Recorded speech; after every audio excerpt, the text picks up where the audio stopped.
Cool, we're back here. Right, before we do that, let me need to do dailies. Because we need to get as much fucking jade as possible since we fucking lost on our on getting Hyslins. I need as much jade as possible. Boop. Boop, boop. Well, that's plus 50 in today. We'll take that. We'll take that. 671. Slowly trying to recoup. And get 20 by doing that. Oh shit, we can claim. Let's go!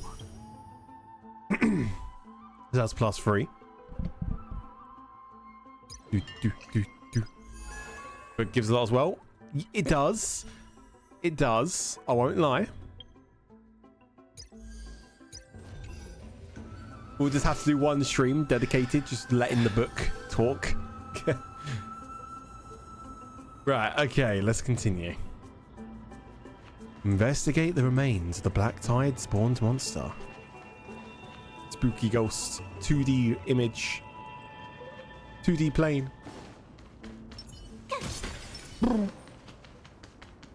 You don't like reading lots? It's not that. I just want to get the main story done first.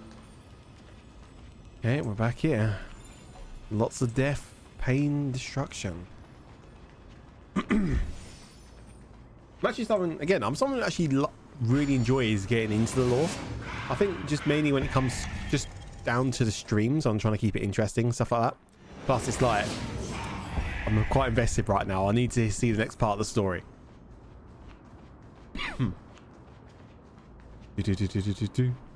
Alright. Boop. Black monsters are twisted in form, and their life turned to ash together with their souls. It's impossible to figure out their form when they're still alive. These are the remains of a black tide monster. It does look different from the Titankin from up close. What's that underneath it? A scroll. Death message. Recorded debate. Most of it is illegible. I thought it was illegal then. We all recall that state that dared to touch the sky, but all they really was authority, commitment. Entire city state reduced to ash. Fuck. As I expected, the Grove doesn't forbid discussions about the sky. It's a debate between two scholars about the sky ships. Galaya also made mention of the ships when she interrogated us. A memory I'd rather forget. I'll hold on to this for now. With any luck, this journey won't leave us empty-handed. Huh? Oh. Oh yes, I instantly noticed something which is completely out of view, super far away. Sense? You good? That's Hyacinth. Wait, Hyacinth. Oh, Hyacinth. Why is she surrounded by so many monsters? As much faith as I have in her, it's probably a good idea to help her out there. Really now? This is way more trouble than I could have asked for. Need a hand? Or you could sit back and watch. I can't tell if you're serious or not. But being hard to read isn't without its perks, I suppose. I'm kidding, Danny. Lend me a hand, pretty please. All right, now let's get him. Let's go. Join the battle. Joins the battle. Until everything burns to ashes. I fight to live. Kapow. Try that again. Time for a buzz. Let's make it quick. Told you I could fight. -1. You can't run. Fuck, he just survived. Try that again. There we go. Recalibrating. Actually doing quite a bit of damage.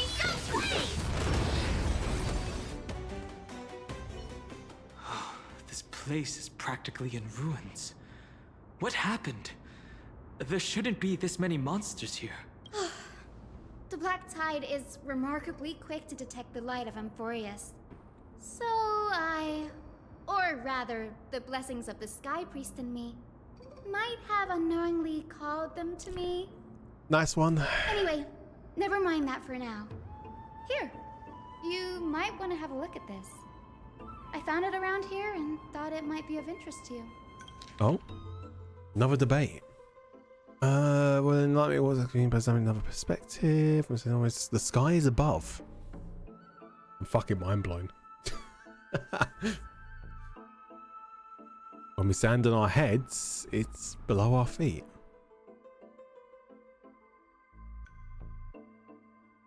Dear God, no.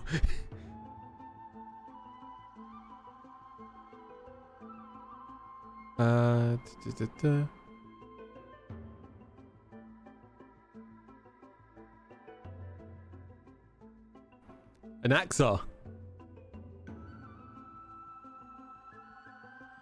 This Zagreus. is a bucket. He's the scholar who fused himself with the core flame of reason. Yeah. This is new. I didn't know Professor Anaxa was researching the sky. He's never mentioned anything about it. Finan said Anaxa might be opposed to the flame chase journey. Might is an understatement. Anaxa has never been one to venerate the gods, nor has he ever found it within himself to put any faith in the prophecy. People have come to think of him as a heretic. Oh. Even in a place as liberal as the Grove. Yet, it is also this very blasphemer that Circe's favors. Fate sure works in mysterious ways. Sure I picked up does. a scroll on my way here too. It looks like it may be related to the one you're holding. Oh? Let me have a look. Hyacinth combines both records together. By the looks of them, these scrolls are records of two conversations that took place in the same setting. One after the other. There's still much I don't know about the Grove. Do you mind if I ask you a few questions? Sure, go ahead. Who are the Veni rationalists? The Grove of Epiphany is home to 7 schools of thought. While all 7 schools are founded on the ideologies of Thalesis, the first scholar, each is unique in its own way. Among them, the Venerationists revere and worship the Titans the most.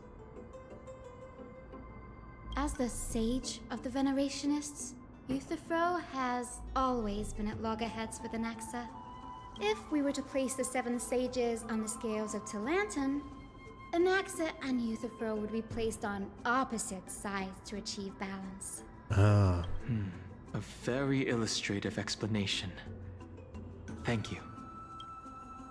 Was it a mistake to build the skyships? Nearly everyone in Amphorius has heard the story of the skyships by now. Aquila's stature is loftier than the heavens, and their divine retribution is merciless. That's why it's no use building giant skyfaring ships. Oh, but I do wonder if a supercharged mini Treevy cannon could slip past their watch. What? That was a joke. Right? Right? What is Anaxa's field of study? Newsporists primarily study the application of alchemy in soul repair. Everyone repair. considers Anaxa a blasphemer, but that has never stopped him from sharing his ideas, no matter how taboo. If you must say that he's hiding something, then it's likely what lies beneath his eye Is it? patch. Alright, I have no more questions. Anaxa often says that every failure brings us one step closer to the truth. Perhaps, to him, the crash of the skyship carries a different interpretation.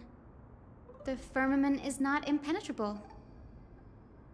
On the contrary, it was precisely because the skyship represented the first step toward breaking free from the shackles of the earth that it provoked the wrath of the Sky Titan and brought divine punishment upon itself. It's a shame that the majority of the Grove's research on Aquila was headed by the Venerationists. with sacrificial rituals making up a predominant part of their findings. Discourse about more esoteric subject matters. Yo, Zan, come to the raid!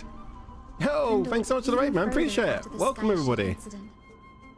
Just loading up Star Rail again. I'm vibing, trying to get through Amphorius because well, I've been playing this game since it first came out, and I took a little break because of the voice actor strike. My brother, who started playing this game 2 weeks ago, has already finished it. He's fully up to date, so I need to get back up to date now. But yeah, welcome. How's your stream? You started this game? Good luck. What I've learned with Hoyo now, with being up to date, I'm pretty much on both Genshin, Zenless, and Star Rail. Oh boy. Arsène's a lovely character. True. Don't worry about it. We'll just collect everything we can find on the Titans for now. I don't know, Zebby. I don't know. So much gacha, how can you even do that? I don't know. What scares me is that we've got the new Hoyo gacha coming out, which is basically they're Pokemon themed. Was it Nexus Anima coming out soon? We've also got Neverness to Everness, which is like a kind of like a GTA Cyberpunk style version coming out soon. And there was a Nanata, whatever it's called, something like that, which is like another version of Neverness to Everness. So plus every now and then I'm playing Girls Frontline 2, so I've got like 7 gachas which I'm going to be playing soon. That's going to hurt my brain. That's really going to hurt my brain. There's something else that's caught my attention, though. This says that Anaxa is conducting secret experiments of some sort. Oh yeah, then there's Sunfly wanting me to play Wuthering Waves as well. Wish you best of luck. Yeah, I appreciate it. That's what I'd like to know. What are these experiments he's involved in? Even I, the assistant lecturer, know next to nothing about them. I have a bad feeling about this. Could there be more to what happened at the Grove? Yeah, I am, Dano, but at the same time, if it's got good lore, got a good immersion, good story, all you could want. Yep. This is the Library of Philia, a place where the Grove stores its collection of tomes. No, I feel like gambling, so I'm still... Don't you on about, Dana? Other than books written by the 7 schools, you can also find philosophical texts, ballads, and religious writings from the Outlands here. Cities that desire to learn from the Grove were apparently expected to contribute knowledge of equal value to what they saw. We've had more than our fair share of hilarious episodes over the years. Because it is, Debbie. For instance, it's said that the Erythrocheramists once borrowed a manuscript from a certain author, but ended up returning a copy instead of the original. What's more, the original manuscript was supposedly then hidden here. That doesn't seem like a nice thing to do. Nice? No need to hold yourself back, Danny. You can just tell it like it is. Their behavior was no different from bandits. I do love how Hyacinth is like the only person who's called Dunhung Danny. Well, if you don't mind, did the Grove ever rob Castrum Kremnos? Whew. You've got me there. Some said you couldn't even find a dictionary in Castrum Kremnos, so I guess they were spared. There are too many books in the Library of Philia. Flipping through them all will take too long. Why don't we use the Biblioslate to search for the texts we need? We can bring them back to Akama for reading after that. Agreed. Okay. This place isn't safe. We should leave as soon as we're done. There's still several more scrolls strewn all over the place. I'll gather them while you pull up those texts. This way, nothing will be overlooked. I'll go into Lurkin and Walkie Doggo. Take care. Have a good one. Thank you again for the raid. Appreciate it. Let's go this way. Sweet scent of knowledge. These are complaint letters from the scholars about Anaxa, the blasphemer. There's a thick stack of letters. based on the dust accumulated on the perfectly intact seals. The complainee did not even bother opening them and just chucked them aside in the corner. This is about Anaxa. I should read this. Hyacinth, you should come have a look too. Ugh, it's so dusty in here. Whoa. Are these all complaints about him? I can already see what they must have written. Anaxa has no respect for the gods. His very existence undermines order in our society. They're probably all things like that. Does Anaxa hold that much influence? Why else would they call him the Great Performer? When Anaxa established his school of thought, the first thing he apparently did was read his own work to everyone. Oh. Are the Titans truly an accurate reflection of what humans think gods should be? Worlds created by gods are indubitably perfect, but what of Amphorius? Only foolishness and insensitivity everywhere you turn. An uncanny impersonation. Hey, Dev. What happened after? They marched him straight to the seat of judgment before he could finish. Though what he took on in the end was more of a debate than an actual trial.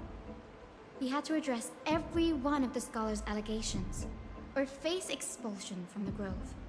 The first allegation was... Do you agree that since the Titans created the heavens and earth, so the mountains, rivers, and seas must likewise be their creations? Am I supposed to put myself in Anaxa's shoes and answer that? Yes. As told in the myths, the seas, the skies, and the earth are all, beyond the shadow of a doubt, creations of the Titans. Anaxa would have probably been spared a lot of trouble if he had answered this way. Instead, he quoted past instances of the Flame Chase journey and posited that humans have the potential to take over the divinity of Titans.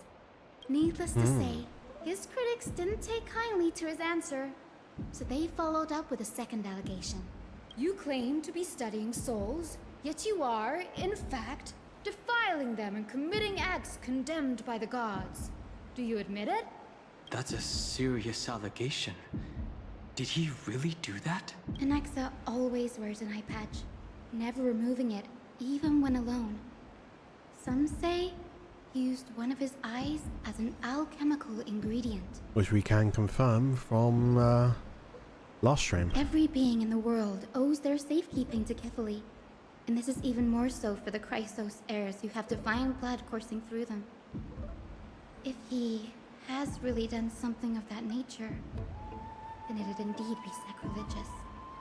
Thankfully, they had no way to prove it, so it amounted to nothing more than an allegation in the end. One by one, Anaxa engaged in wars of words against those who would challenge him. Toward the end, a scholar asked him, Anaxagoras, have you any respect for the gods? It was only after a brief silence that he answered, I have never denied that Titans are meant to be noble constructs. What he didn't say, that the Titans are not noble, rings louder in this case. Yeah. Yes. I'm not sure how that controversy was eventually resolved.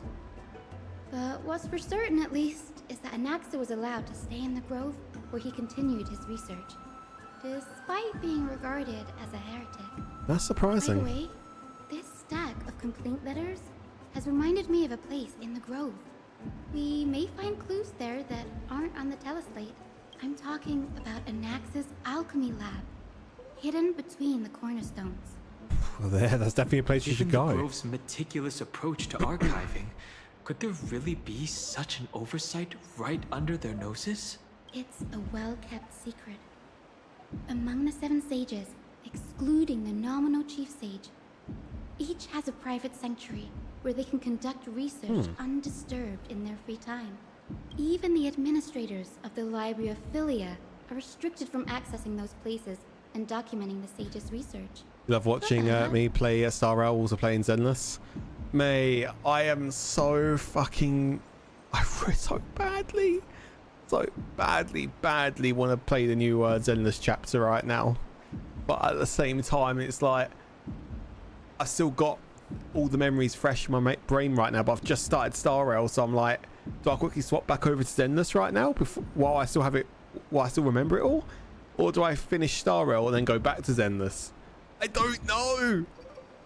Might just have to do both of them again, you know? So do like Star Rail again on Thursdays, Zenless on Fridays, something like that. But the problem with that is that means because I'm doing it a bit more spaced out and all that, I'm going to keep forgetting what I'm doing. With the grove in this state, I'm sure Nexa won't be mad even if we sneak into the lab for a short while. Right? Maybe we'll stream tomorrow. Maybe. And maybe we'll do a Zenless stream tomorrow. We'll see.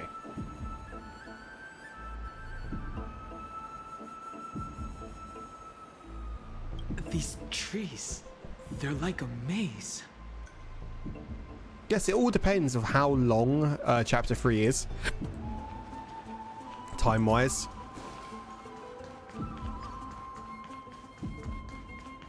Obviously, sometimes they're 2 hours. Sometimes it can be up to 12 hours, so...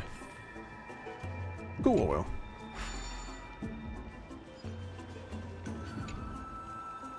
Hey, buddy, check out this cool thing! Side features says what? Star Rail? Oh, God.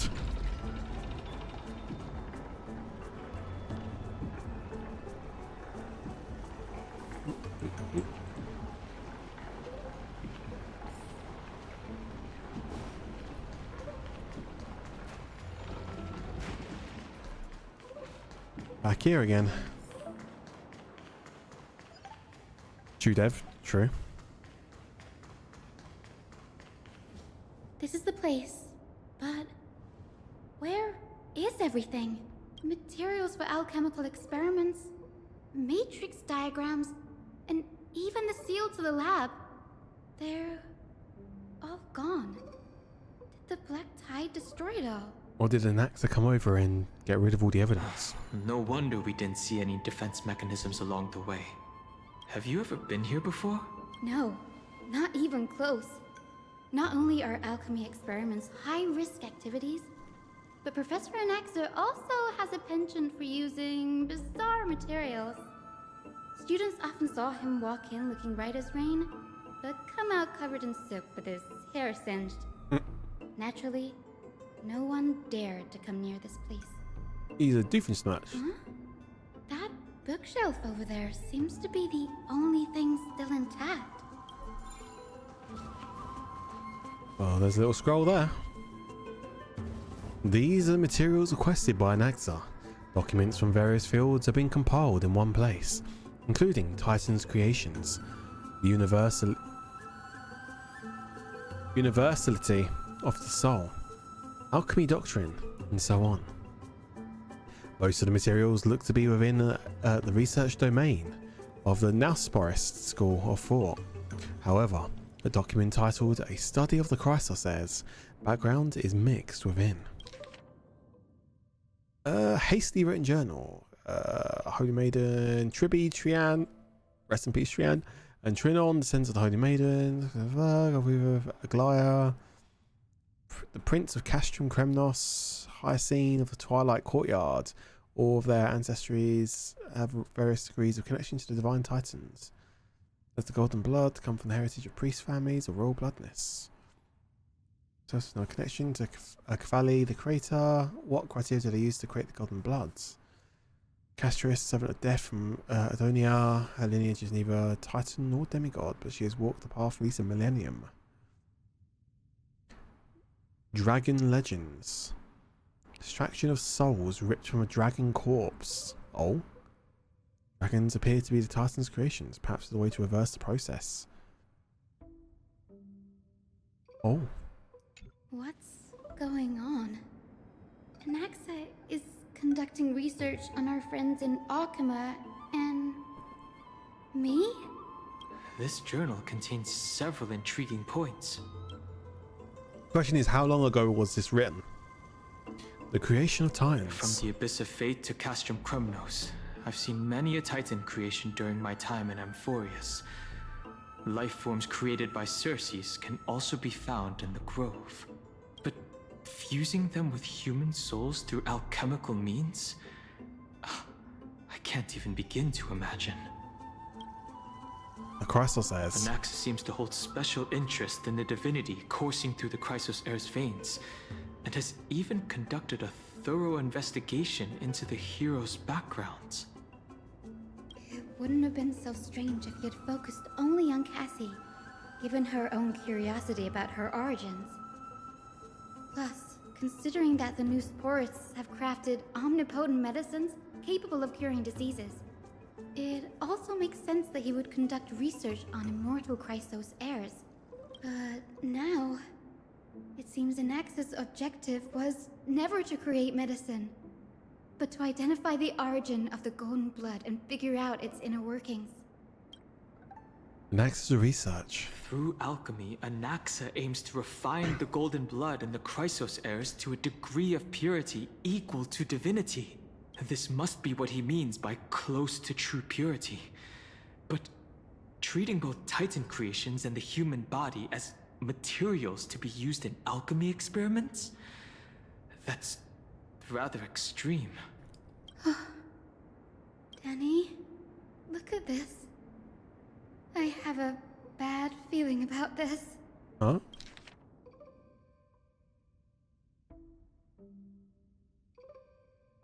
The previous approach has flaws. If using human souls with Titan creations does not purify golden blood, even pure Titan creations are contaminants to the Chrysos heir's golden blood.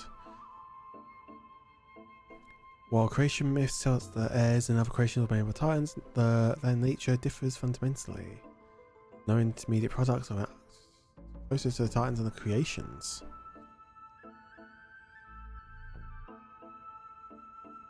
Oh? Living Titans prove impossible to restrain. Dead Titans offer no insight, but dying Titans are the perfect research subjects. Oh, and he's now got Circe's. Uh-oh. I will melt a Titan and reach the true essence. Uh-oh. My biggest fear. He's gonna kill Circe's. True. After going through his notes, I think I can piece it all together now. Anaxa was carrying out All the world, experiments Baron. on soul transmutation. Do you mean he's trying to reconstruct human souls alchemically? Yes, this is what he was secretly conducting research on. Something he had to keep hidden from others. Compared to his public speeches, this is the real blasphemy. Oh, I just thought of something. Rose destroy themselves? True. Do you remember when the Black Tide was approaching? The Grove had planned to send Circe's core flame to a safe place. But an accident happened along the way, and Anaxa lost his life in the process? But Circe took over his body and resurrected him, which led us to the situation we're in now. That's right. But what if Professor Anaxa's fusion with the core flame of reason wasn't an accident? What do you mean? Put yourself in his shoes. Knowing that the Black Tide was closing in and your time was running out, what would you have done? I'd put my theories to the test, no matter the cost. Exactly. When the Black Tide came, the true reason Anaxa headed to the Luminary Throne was to transmute and fuse himself with the Titan's core flame. Did he succeed? No. Judging from how he reacted after the event, the results came as a surprise. Yeah, they got 15 system hours. Maybe he failed What to days? consider the possibility Hours? that Circe Days? would make a similar decision. The manuscripts detailing all the alchemical formulae have been taken away. His research is still ongoing. Could he have taken them for other purposes? Like what? There's only one Titan left in the world now. No. Oh. No way. To conceive an entity of perfection, one must first understand the principles of creation. So that's why he's there. Anaxa is in Akama now. Then that means he's after Kepfali. Uh-oh. Sir, this sky above us, it's not real, is it? Of course not. This is just an image from a projection device used for educational purposes. A simple trick. The day-night cycle has been lost to this world. So that students like you may still learn about the night sky, astronomers have harnessed the Titan's miraculous power to manipulate the light, projecting the nights of the past here for you. Much like how the sky above the Holy City is also illuminated by Kefali's dawn device. So, the skies of Akama are fake too. You mustn't conclude that, Inoxa. You should know that only a child would expose a trick and be proud of it. Often people know more than they let on. They simply choose to feign ignorance because they have no other choice. Then they're just deluding themselves. People believe in Kefali's tale of Genesis, accepting wholesale whatever the priests preach. But we're different. We've already walked out of the firelit cave of ignorance. We have already realized that we live in a world where Titans make the rules. Even when we look at the sky, we're only seeing what they allow us to see. Rather than gazing at this mockery of a night sky fabricated by them for the rest of my life, why shouldn't I be the one to take control of the projection device instead? So much time has passed since you sowed the seeds of doubt in my heart, child. Many a night, I find myself penning down all my theories and wild ideas, only to burn them to ashes when I open my eyes in the day. Why? Because we'll face death by burning if word gets out? As a sage of the Venerationists, my soul has already become inextricably linked to the great tree. Every word I say and every move I make is certain to influence every leaf, every branch, even the tree itself. But above all else, my days are numbered. Instinctively, I have my doubts about the golden blood and the human soul, yet I have no means of verifying them.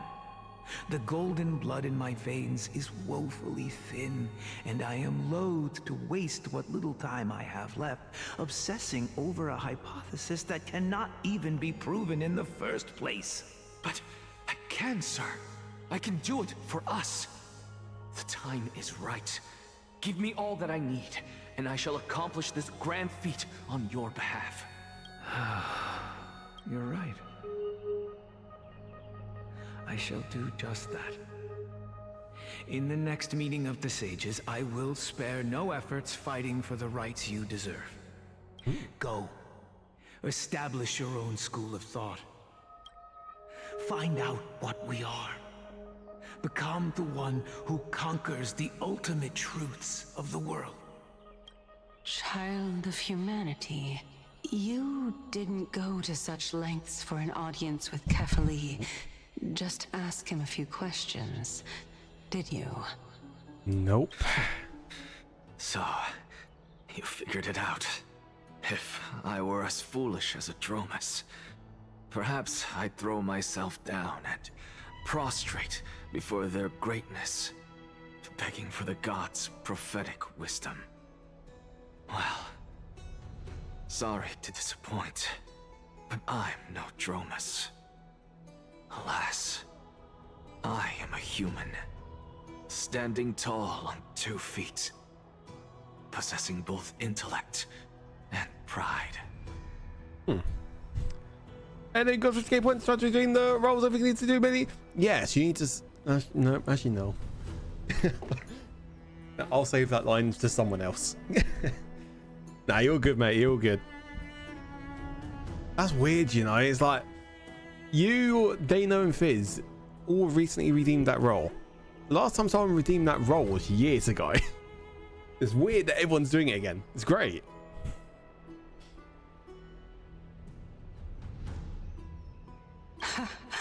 Before such power, does it make any difference whether you're a human or a Dromus? I'm sure you're familiar with the story of the Styxians. When the raging waves threatened to swallow them, they didn't just give up and become sitting ducks.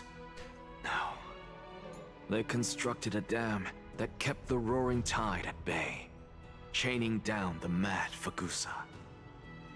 Not gonna lie, this image gives me arcane vibes of like Noxus invading Piltover. All the Noxonians flags. Yeah.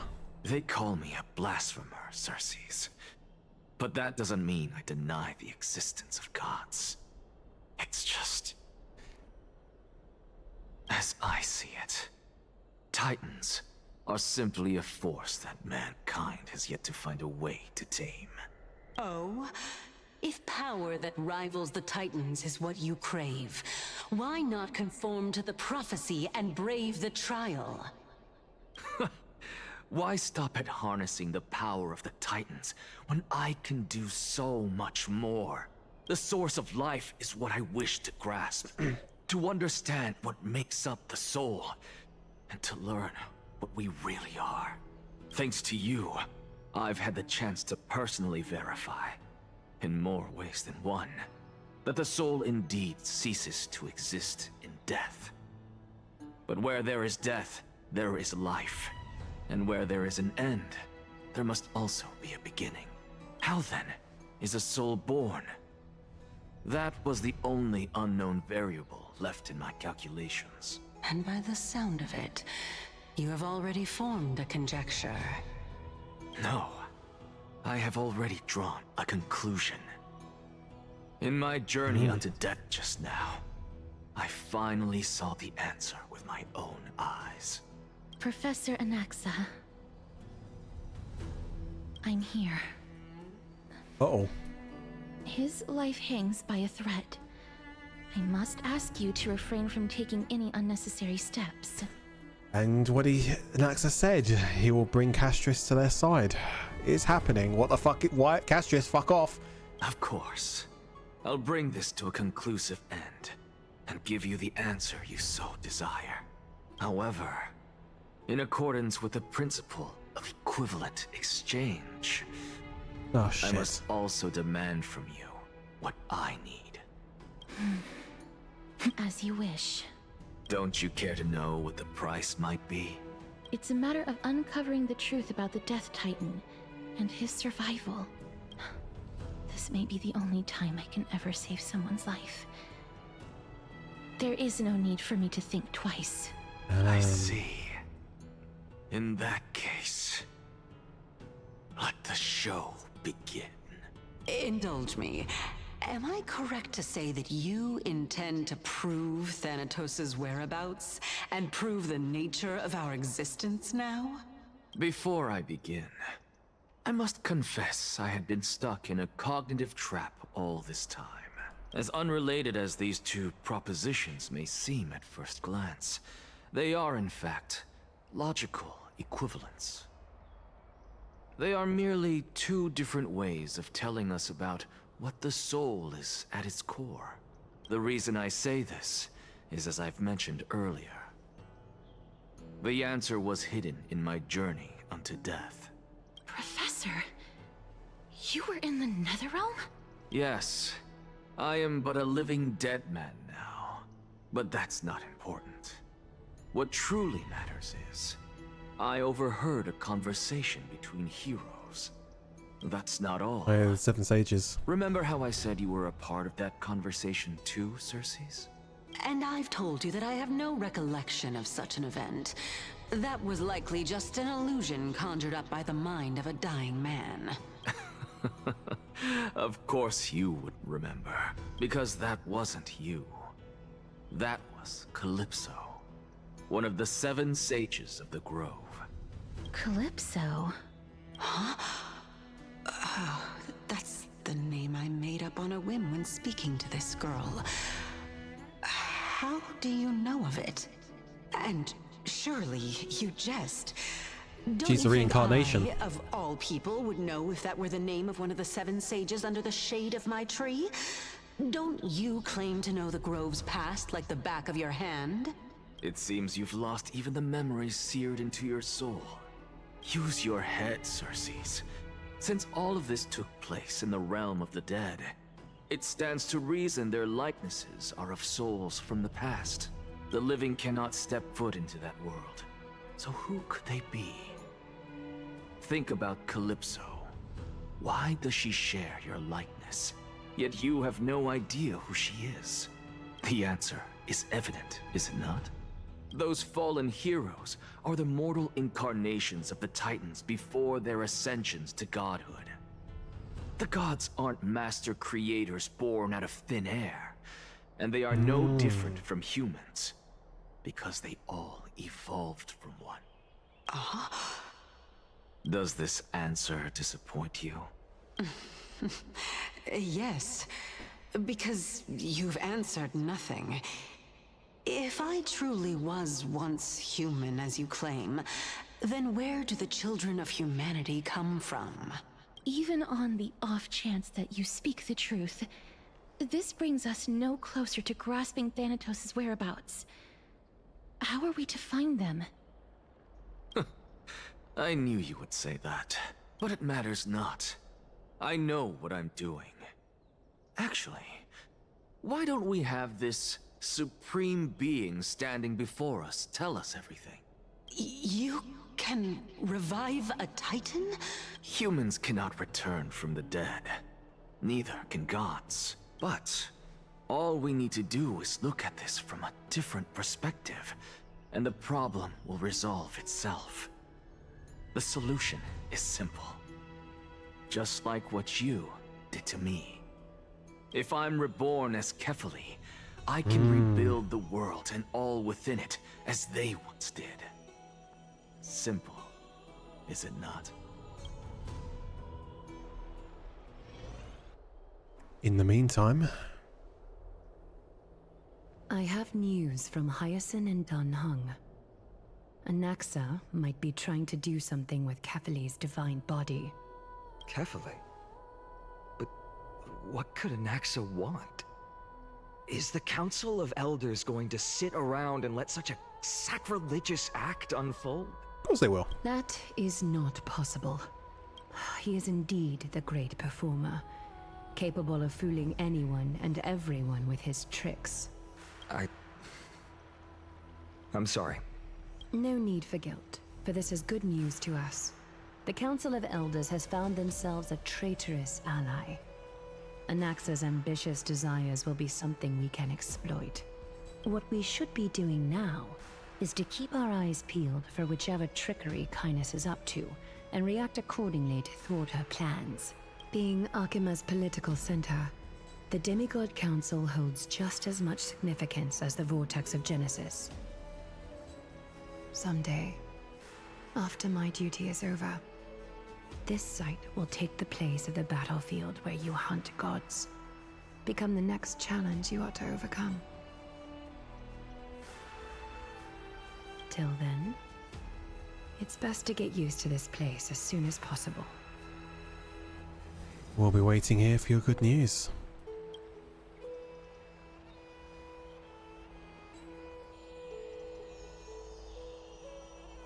Preposterous! The Christos heirs only have their standing because of the Council Oh, of here we Elders. go. How dare they trample over it? Shut up. Wow. These people are shooting daggers with their eyes. It's been a while. Benaros! We never met. Hello, Oleg of Emphorius. What is that supposed to mean? Is this really the sort of person that the young lord praised as a ferocious warrior? Yeah. It has indeed been some time, Lord Grataros. What brings you here in such haste? Shh, keep it down. Be more vigilant. See those duplicitous dogs over there? They do the dirty work for Kindness.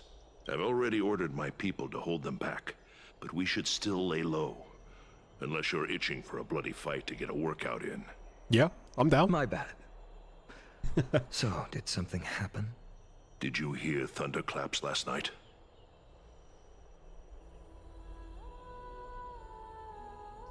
Hooray, it's Acheron! Someone's coming to save us! Fuck, we're doing that one. Acker. What? He's been through a lot lately, please pardon him. Can you tell us more about these thunderclaps? Thunder Cheeks. Thunderclaps are beacon signals of strife. They are a message from the young lord. He threw a spear bearing several words at Akama. Thunder Cheeks. This is someone walking around, clapping them away. Watch out. The Flame Reaver is back. Oh. I guessed as much. We didn't actually kill them back at the Kremnos Arena. I figured this is something you would want to know. We Kremnoans never back down from a fight. So if you plan to take that thing down in a battle, reach out to me anytime. What a bro. You have my gratitude. I will let Aglaya know about this right away. Remind her to be on her toes while you're at it. That vicious kindness has been unusually active lately. Those lackeys she keeps under cover have been going in and out of the city a lot more frequently these days. Some even seem to be getting Kremnoans to defect to the council. Oh shit.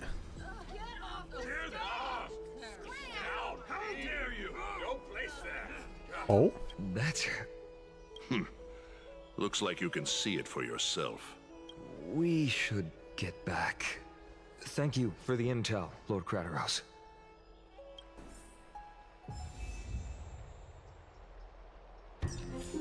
He gone. Return to the Demigod Council and inform Aglaya about things. By Catholi into Lenten above, as the Theoros I have observed. I was going to listen in on that, but I can't now. Akama, Finan Vides, Elysiae, and the Outlander are heading toward us.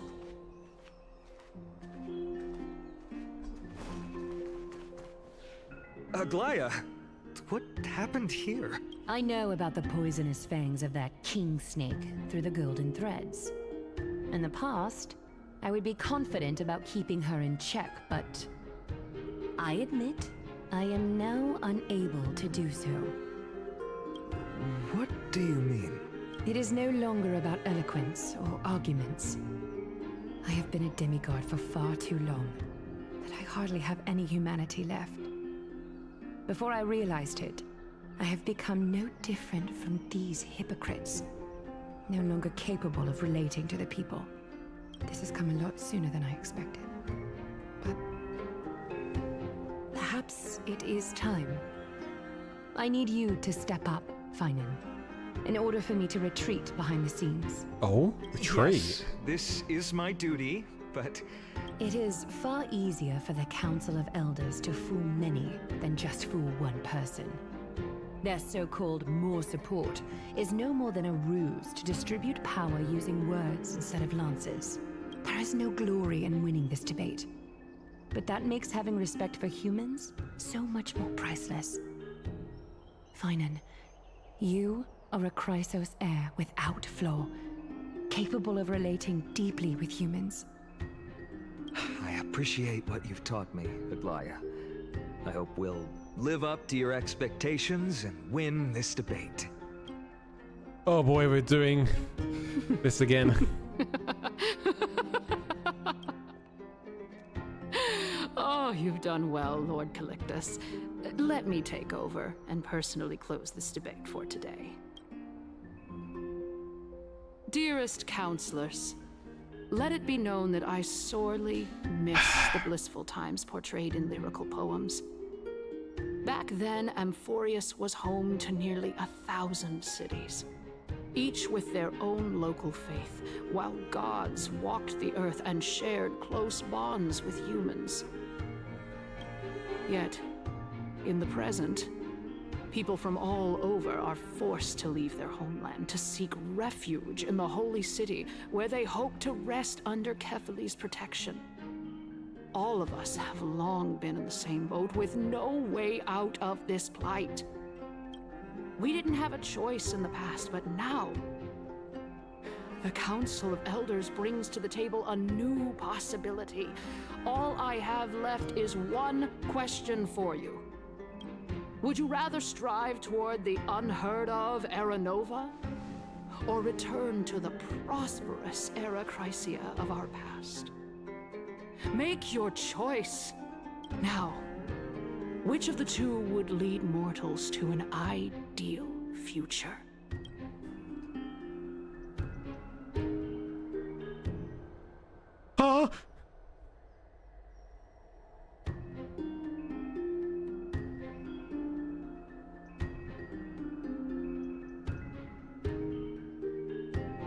So boys, my brain is braining. Which button should we do? Say no hesitation, right?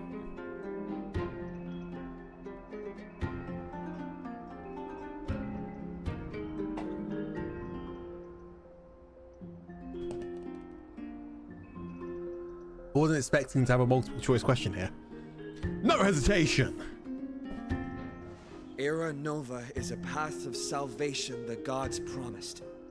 We should not have doubts in the flame chase journey. We all know that Era Chrysia is a thing of the past, Lady Kindness. Please. Yeah, I feel like I've done the right choice. How does the Council of Elders plan to turn back time? Let the three Titans of Calamity be born, and Era Chrysia is nevermore. But bring demise to those Titans, and Era Chrysia will descend upon us again. Bullshit, Dev. Know that the Council of Elders is never one to make empty promises. Look Castorice on our side. Anaxagoras, one of the Grove's 7 sages, and Castorice, Idonia's goddess of death. With the help of these 2 heroes, I can promise all of you that Era Chrysia will exist once more. Oh boy. Aren't they Chrysos heirs? They're supporting the Council of Elders instead? It's clear from the start that these heroes do not get along well in their group. All the more proof that Aglaya is unfit to speak on behalf of every Chrysos heir. I am in favor of Era Chrysia. Era Chrysia! Era Chrysia! They're the most shittest chance I've heard.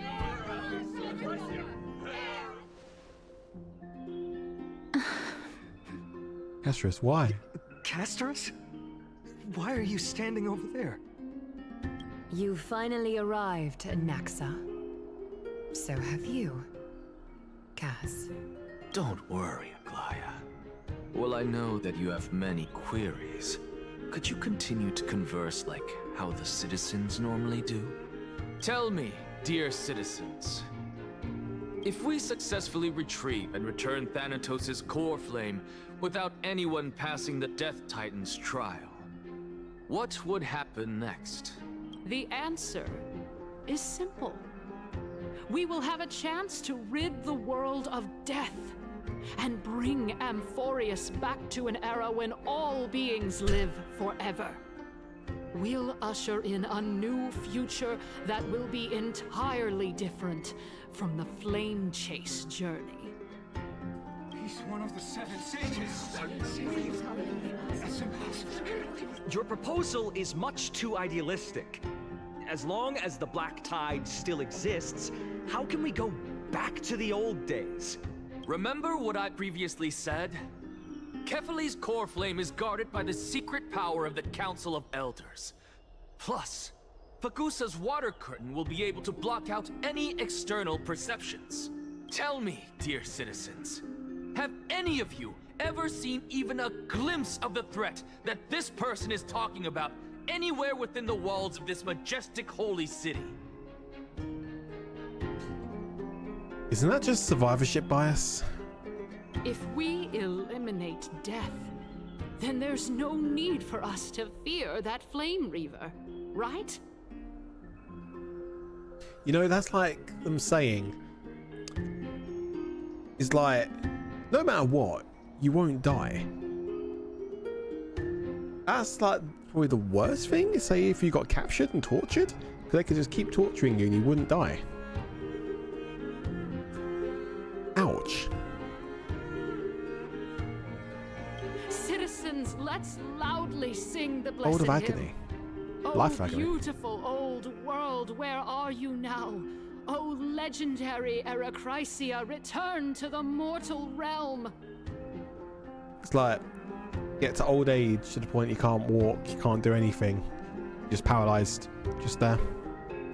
After the destruction of the 3 Titans of Calamity, the flame chase journey will have to end.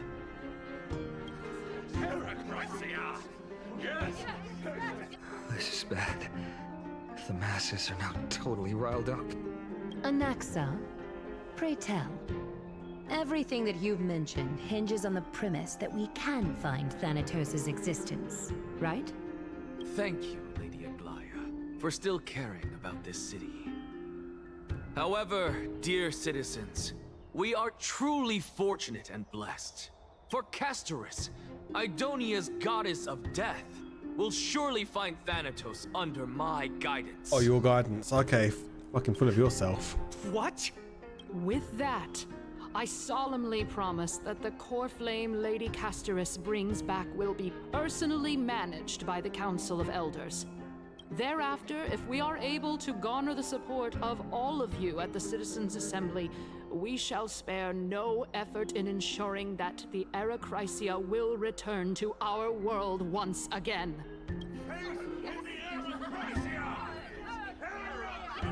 With the balance shattered, the result is clear. By carefully and to Lenten above, as the Theoros I have observed, Akama has chosen her destiny. The issue up for discussion at the Citizens' Assembly shall be modified to the suspension of the Flame Chase journey. This resolution shall be put up on the Wall of Heroes, such that all citizens are aware of the city's way forward.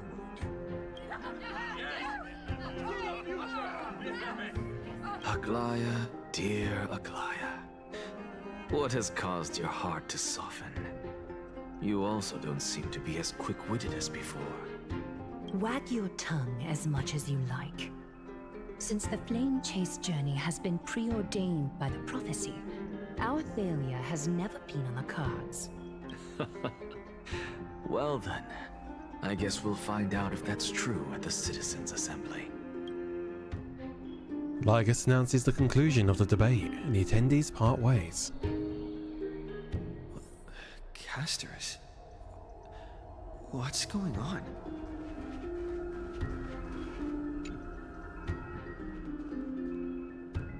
Well, it seems that when I sent you to look for Anaxa, I unintentionally facilitated your partnership with him instead. My apologies, everyone. I know that you have many questions to ask me. I will answer them to the best of my knowledge. In that case, please tell us as much as you can. What happened when you went to look for Anaxa? In actuality, he showed me a past that was both long and heavy. The reason I say this is as I've mentioned earlier. The answer was hidden in my journey unto death. Professor, you were in the Netherrealm? Yes, I am but a living dead man now. But Heard that's this not part before. important.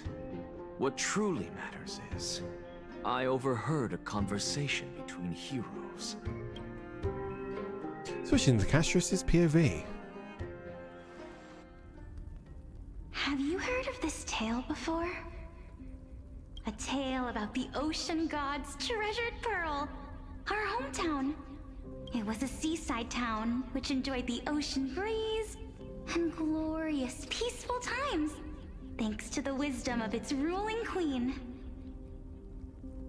This picture depicts peaceful times. Until one day, an evil dragon descended upon the town. Its wings were large enough to blot out the sun, while its claws were sharp enough to rip the waves apart. It barged into the tall tower and devoured the queen's beloved daughter. It even settled itself in her bedroom, like a tyrant king. The queen assembled 300 warriors who managed to subdue the evil dragon by chaining it up. However, when the queen slit open the dragon's belly, she realized that the princess had long since been digested, and all that was left of her was a pile of bones. Devastated, the queen wept for several days. It was then that a devious, smooth-talking scholar arrived at the palace and suggested that the princess could be revived through the use of dragon bone and dragon blood. That liar called this process the secret art of alchemy. The princess was reborn! The queen was overjoyed, blissfully unaware that the evil dragon's soul still lurked within the princess's body. As revenge, the evil dragon swallowed the poor queen, the glib liar, the courageous warriors, and all of the town's innocent civilians in a single gulp. Yeah. Worse still, the souls of the deceased refused entry to the Netherrealm because they were filled with regret. Forced to roam the mortal realm, these resentful souls ultimately converged into a river of souls that would not retreat for a long time. The terrifying death had consumed all. Thereafter, our hometown fell into ruin as well. Until?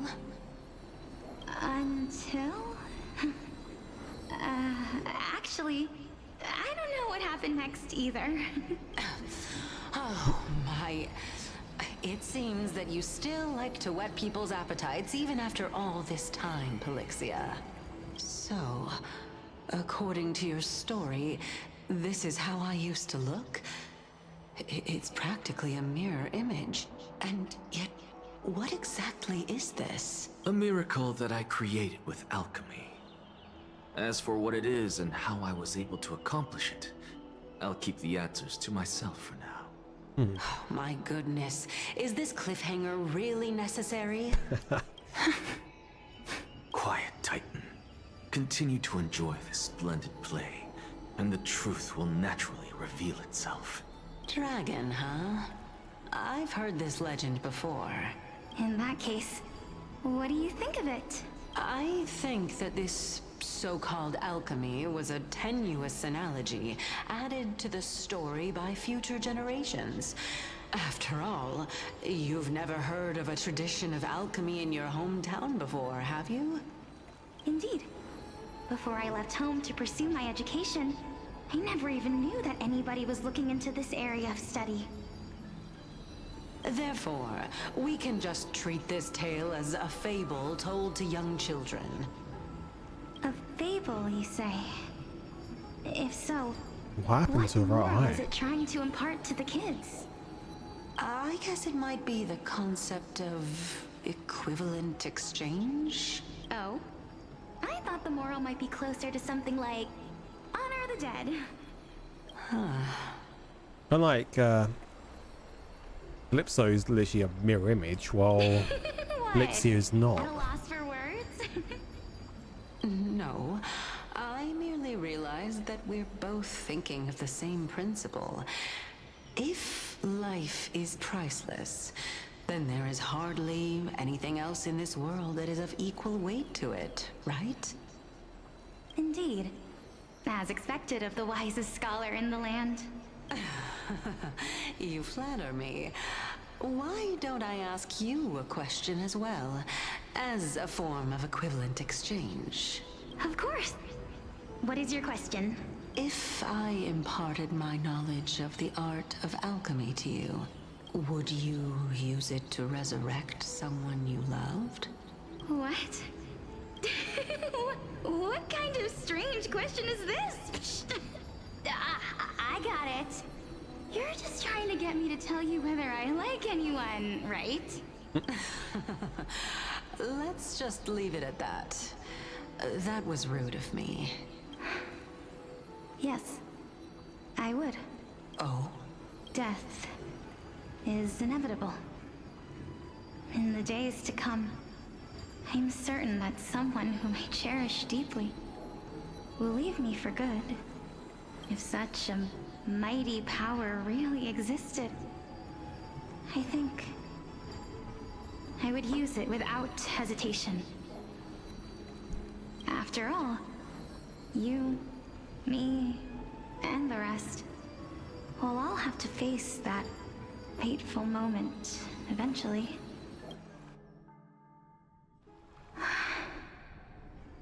My time is finally here. However, perhaps because of my firm belief in the immeasurable value of life, I am unable to complete the trial.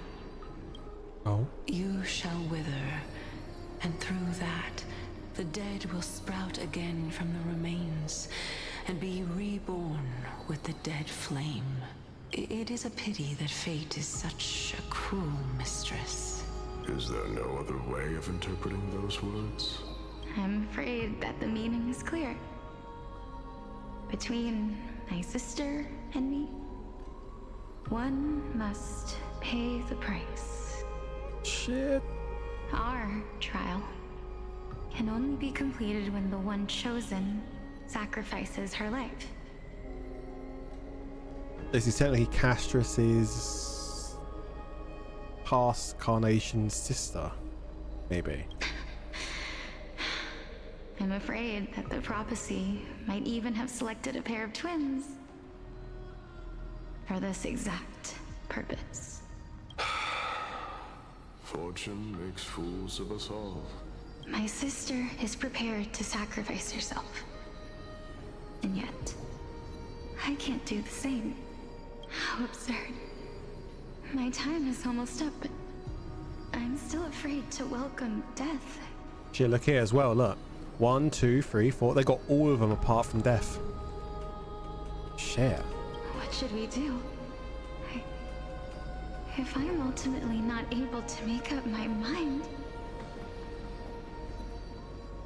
Since Chaos is willing to guide all of us and leave this trial to the end, there is still plenty of time for you to ponder. That's right. Don't allow the fog of an uncertain future to cloud your mind. Trial, prophecy, the topics that they're discussing seem familiar. But these three people must not have left their names in the epics. Otherwise, I would have some recollection of this. Amphorius's history before the Titans were born was complete chaos.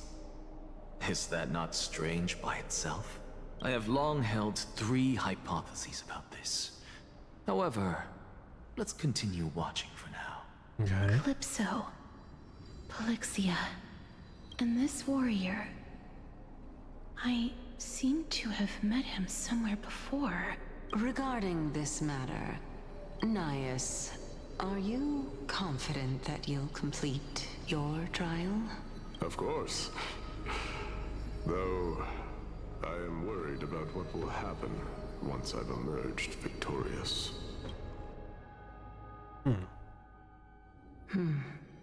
Looks like you have made up your mind.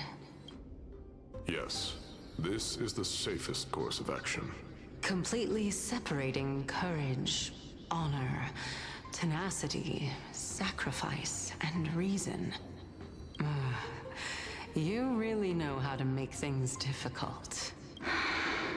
Please, young lady, witness my fall and demise. Lady Calypso, you shall host the soul-rending ceremony. I do not understand. Why would you dare to sacrifice yourself for a future that you won't get to witness? Because this is our destiny. The power that resides within me is so intense that I will one day be engulfed by it.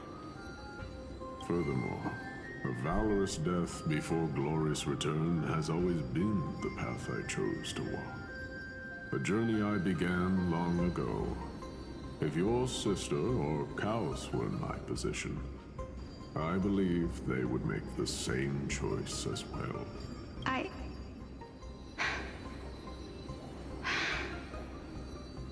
I'm not that brave. I don't know how I'm supposed to face such a serious affair. Despite being Death's chosen one, it seems you still don't know how to face it. Let's chat, young lady. Perhaps I shouldn't end my journey so hastily. Since there's still time, I'm not worried about letting fate wait a little longer. Of course. This warrior is Lord Nias. As the embodiment of Nikador's divinity, he entrusted his life to us and allowed humankind to end his madness. That means that what I'm currently seeing before my eyes is, in fact... Looks like one hypothesis of mine has already been proven true. These heroes are the true forms of the Titans, before they attained their divinity. If so, the chosen one of death that he speaks of is actually... Polixia? Is the previous form of Thanatos? But her appearance... If this is true, as long as we can find out where she went, we'll naturally be able to figure out the location of the Death Titan. And technically, because she looks so close to Castorice, it will prove that Castorice will become and will succeed. But before that, we first need to witness what ultimately happened to Lord Anaias. Check the memory shown by Anaxa. The Hymn of Dawn.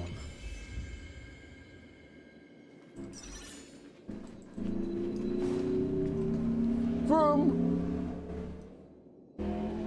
Jesus.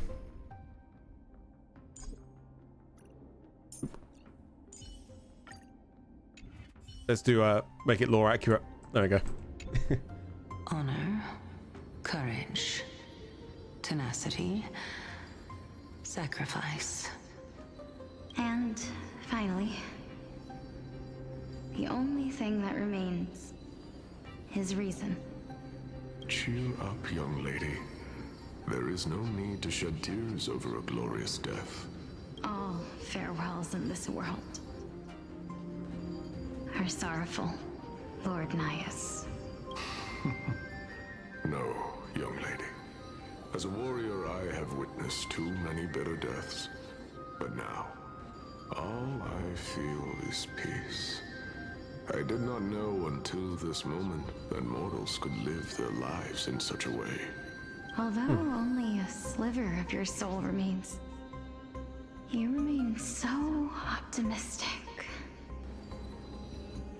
Or maybe the truth is that you aren't able to feel sorrow anymore. To be honest, I don't know either. But I am certain of one thing. This is not an acceptance of death nor apathy toward it. It's not even a feeling of despair. I am just enjoying what remains of my life to the fullest. Enjoying? Indeed. Along this journey that we've taken together, not only have I changed the world, I myself have also changed in the process. And now I have reached the journey's end. When I look back and see the grand epic that I've personally written, how could I not revel in that fact? But when you depart the mortal realm, won't all of your accomplishments be reduced to nothing? Separation and death are two sides of the same coin. Reconciling this doesn't come easily for a mortal. Finally, let me recount to you a story of mine, young lady. The first time I returned from the battlefield, I felt extremely hollow. The calamity had devoured everybody on the battlefield but me. When I returned to the city alone, the citizens held a banquet for me that was far from pleasant. I felt as though I was still on the battlefield, and the person who had returned was nothing but an empty shell. It was late into the night by the time the banquet ended. My head still reeling, I returned alone to the barracks. On the way back, I encountered someone. It was a crazed scholar looking at the night sky and muttering to himself by the side of the road. Although I tripped over him and fell, I wasn't angry in the slightest. And maybe because I saw myself in him, I inexplicably asked him a question. Do you think that it'd be better if we just died on the roadside like a couple of stray dogs? To my surprise, he shrugged his shoulders and sighed. How does someone who is currently experiencing death, dying and living, afford the same amount of bliss? Now please go away and don't block my starlight. Are you trying to say that there is no difference between living and dying? For they are both journeys that lead toward death? Bro's literally like, bro, I don't care if you're gonna die or what. Give me my light, man. That's exactly what life is, and death is, but a scale to measure how valuable the journey was. Journeys and epics are only glorious and magnificent because all things eventually fade to dust. Therefore, young lady, don't detest your fate. Instead, willingly and respectfully embrace it. The embodiment of strife telling me about the majesty of the world. Indeed. I believe that when the fated moment eventually arrives, you will be able to understand my words. It is time for me to knock on death's door. I will set up a long table at the end of the road and humbly await your arrival. When that moment finally comes, let us drink and be merry then.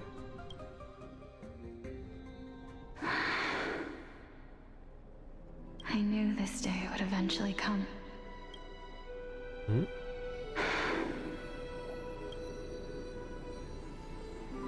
Are the both of you ready?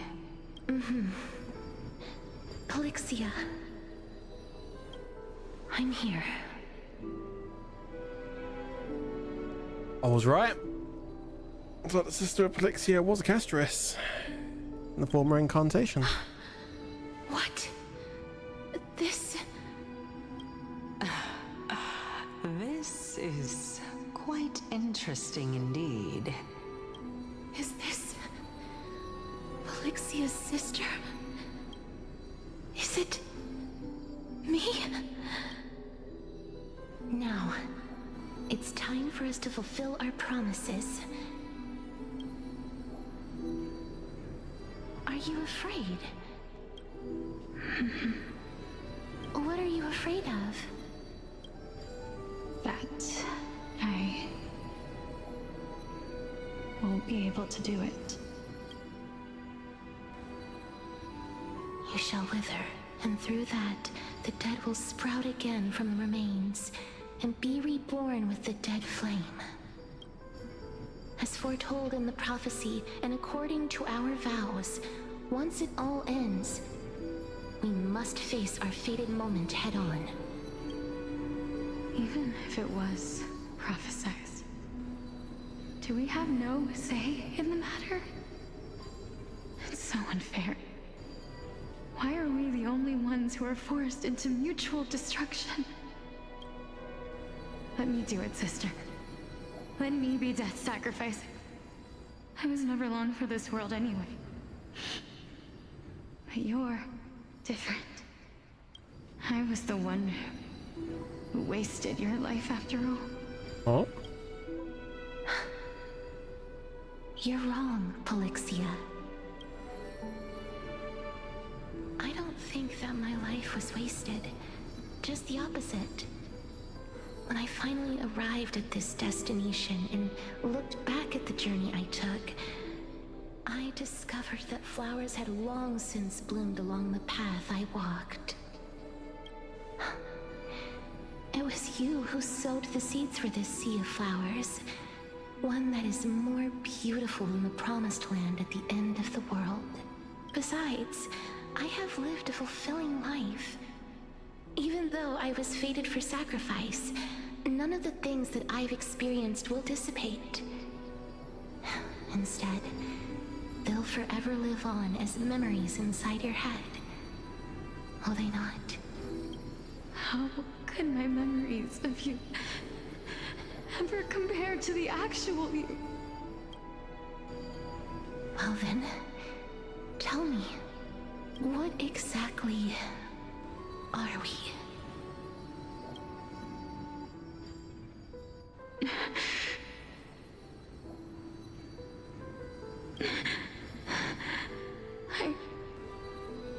I don't know. I don't know either. But regardless of what the answer is, regardless of how we're shaped by others, or even by this world. Ever since we were born, the fact that we existed was predestined, and nothing could erase it. This is why I will always, always be by your side.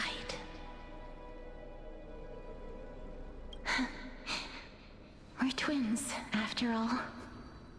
I'm just waiting for her to say the name. All right, my dear Polixia.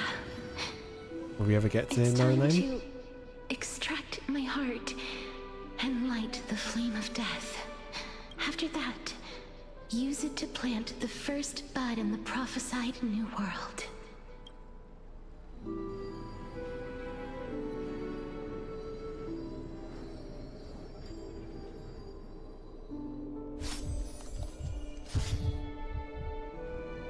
If I imparted my knowledge of the art of alchemy to you, would you use it to resurrect someone you loved? Death is inevitable. In the days to come, I am certain that someone whom I cherish deeply will leave me for good. If such a mighty power really existed, I think I would use it without hesitation. Even now, my answer remains the same. This is why, sister, I promise you, in the prophesied new world, I shall plant the first bud on your behalf. Go now. Return to the ocean god's treasured pearl, our hometown. I shall open wide the entrance to the nether realm. Go on your second grant you a life. second life. The living beings on this earth shall respond to my call and lead you to the sacred daylight. Remember, do not look back on the land of the dead, and do not stop moving. In the new world promised by the prophecy, march toward your new life. And that she did, and come around full circle. As for the price of our equivalent exchange,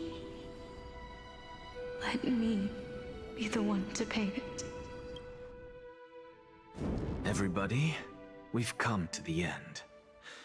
Unfortunately, I am not compatible with the Supreme Being, so I was unable to completely fuse their soul into my own body.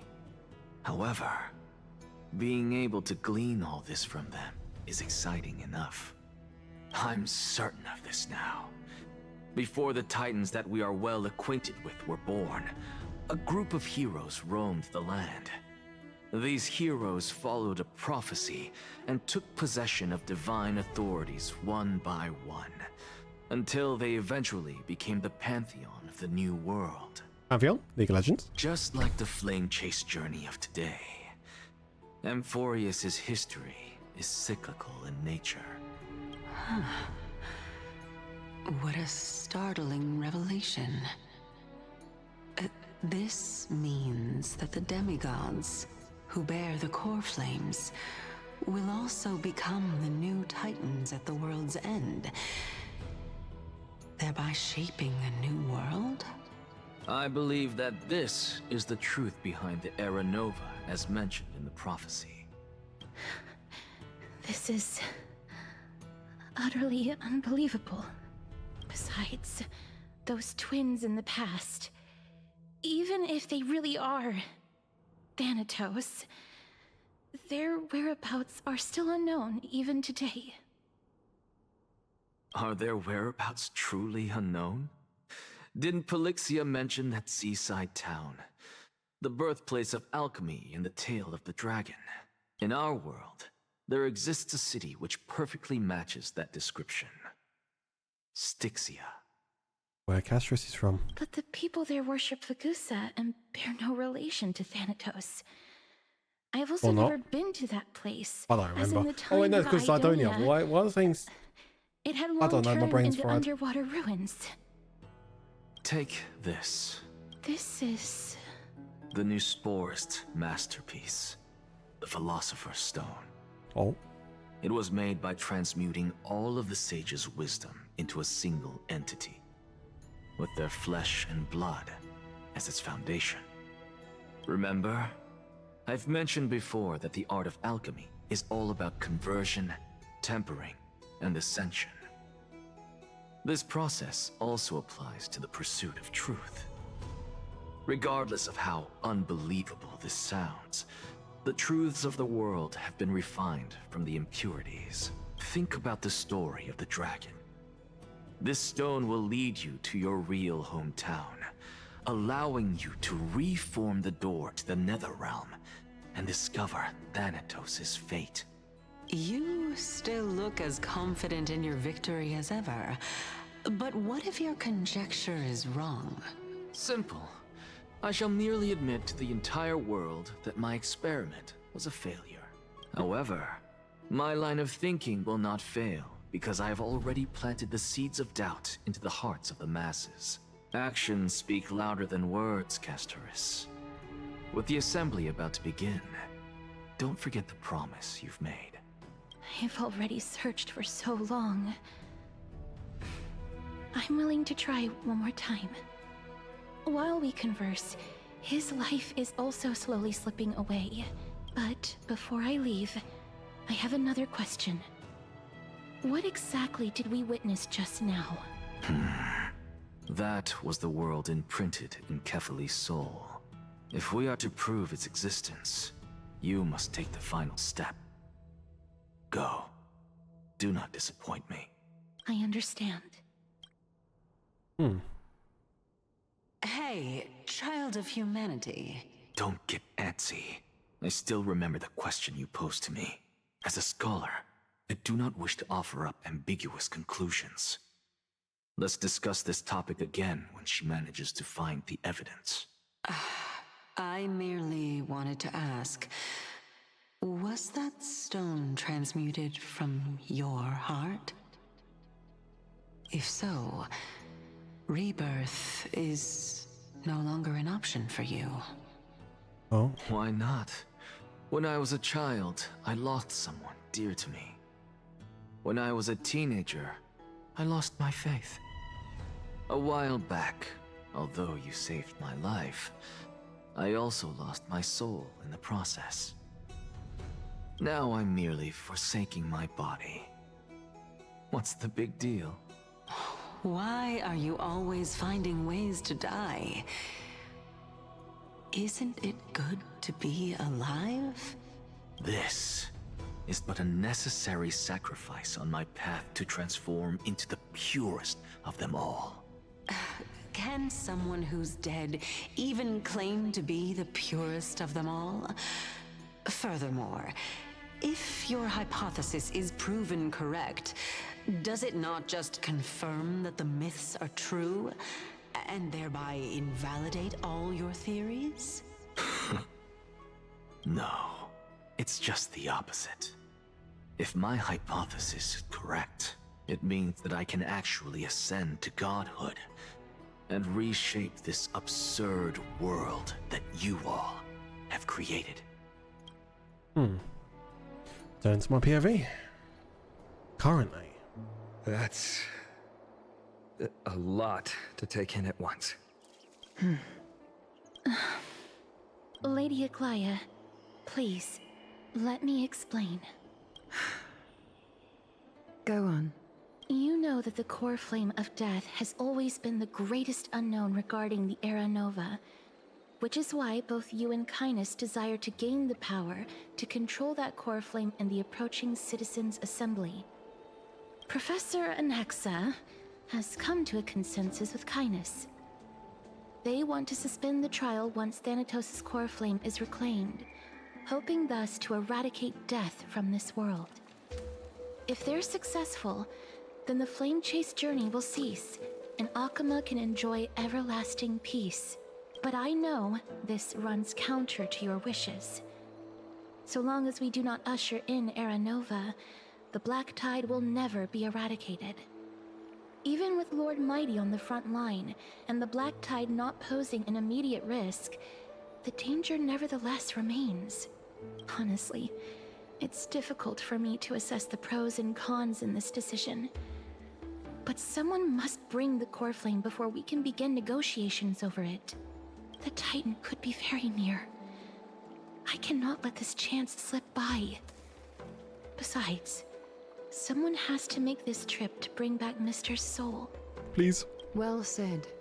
You already had every reason to seek an audience with Thanatos.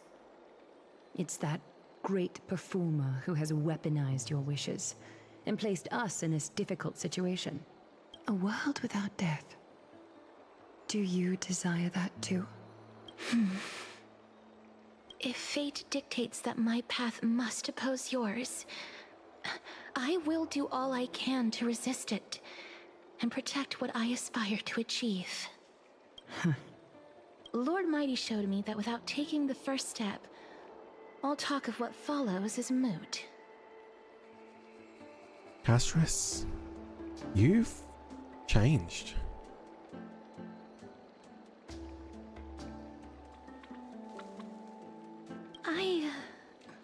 I have always hoped to hear you speak your mind, Cass. And I am glad to have heard your true thoughts. Styxia. I visited that place in the past.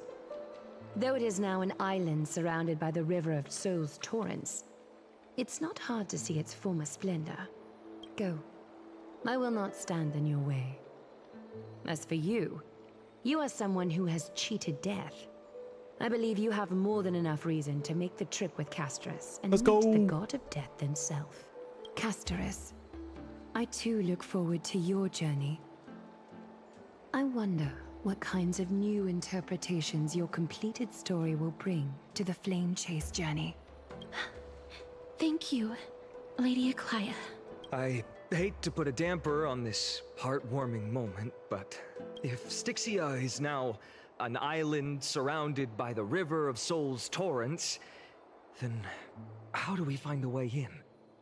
Lady Trebe is probably... The answer is quite simple. Just walk in. In the myths, Zagreus once made the domain of the dead their treasure vault. That is to say, they could enter and leave the nether realm as they pleased. And if they could do that, then it follows that the demigod who inherited their divinity must be capable of the same. Yeah. I'll see you at Marmorial Palace at Action Hour tomorrow.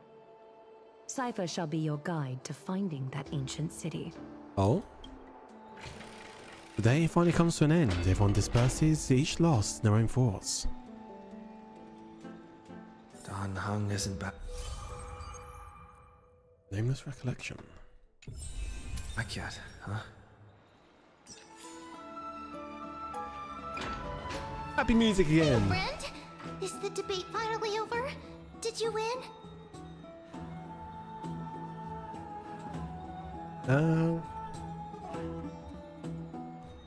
We're tired of the Council of Elders. Oh, that means victory is around the corner. Well, moving on. I was hard at work even while you were at the debate. I borrowed a mountain of books from Cass to see if I could find a way to solve your problem. Let's see. I still have only 32 books to go. Only? It's okay, Mem. We've found a way. Really? Oh, that's fantastic news. I knew it. Hard work always pays off. Especially if you're as diligent as Mem. I feel like a huge burden has finally been lifted off my shoulders. Why are my eyelids so heavy all of a sudden? Well, there's nothing more we can do for now. Let's get some rest. You're right. Then I'll go back to... As was their custom, Mem, with astonishing dexterity, slipped back into their secret little hideaway. Good night, Mem. Good night, Akama. It is nighttime now, right? Right? Later, somewhere in Okama. Oh. Cass?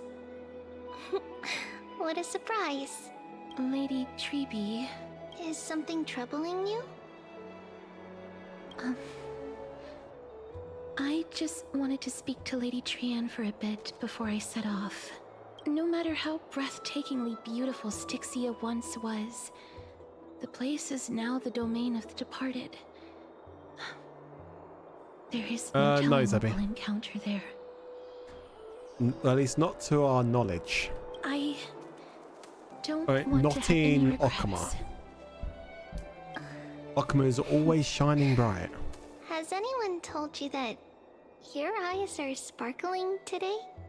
Is that a figure of speech? In the past, when you did smile once in a while, all of us could see that your heart remained troubled even as you smiled. Lady Treeby, you know perfectly well that see you tomorrow is nothing but a white lie. I hope your toughness is not a mask hiding a lonely heart. Cass, you hardly ever talked of your past. None of us knows what you went through, apart from Maggie. But we know it must have been filled with pain and hardships, as it is the fate every Chrysosaur is destined to live out. We are just happy for you that the core flame you're meant to inherit has finally surfaced. Aw. Isn't it a little too soon to say that? But you already know where tomorrow is, don't you? There's no need to rely on anyone else. Just give it your all and leave no regrets. We have always believed that your embrace is just as warm as everyone else's, because we embrace others to comfort them. And Cass, you're the kindest Chrysosaur we know. Thank you, Lady Treeby. This feeling... it's hard to put into words. I suddenly found myself with so many wishes. So much I want to accomplish before setting off.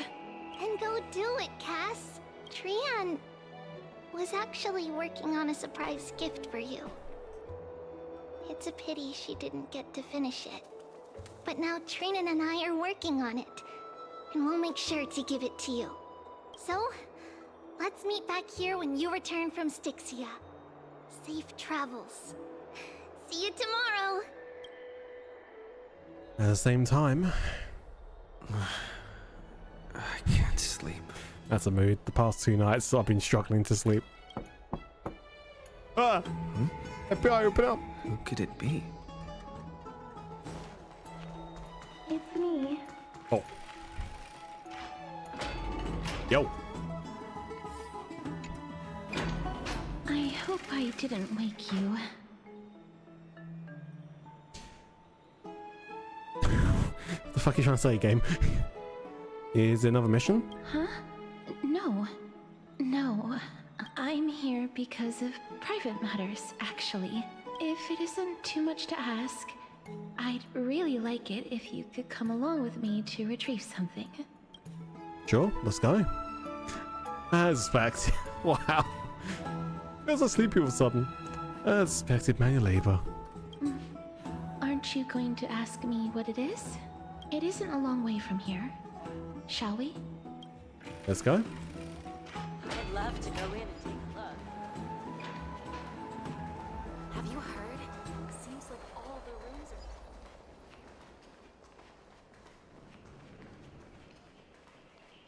Faith can dispel the black tide. The Oh, this seems streets are fine. packed.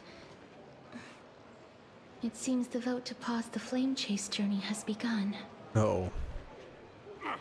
I want to vote! Tell me how I can vote! Take your ceramic shard engraved with the Kefali rune, select the Council of Elders in your heart, and pray silently until the shard registers your choice. Then toss it into the Dolium. The Council of Elders? More like the Council of Buffoons? The Black Tide took my hometown long ago! Who are they kidding with bringing back Eracrysia? It's all a sham to create their own Eracrysia in Akama! The Titans are just.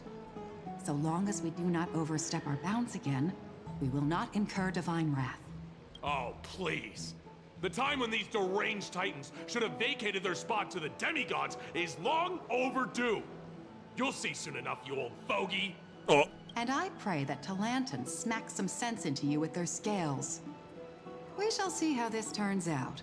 That was quite a spectacle. Just a bit. Just another peaceful day in Nakama.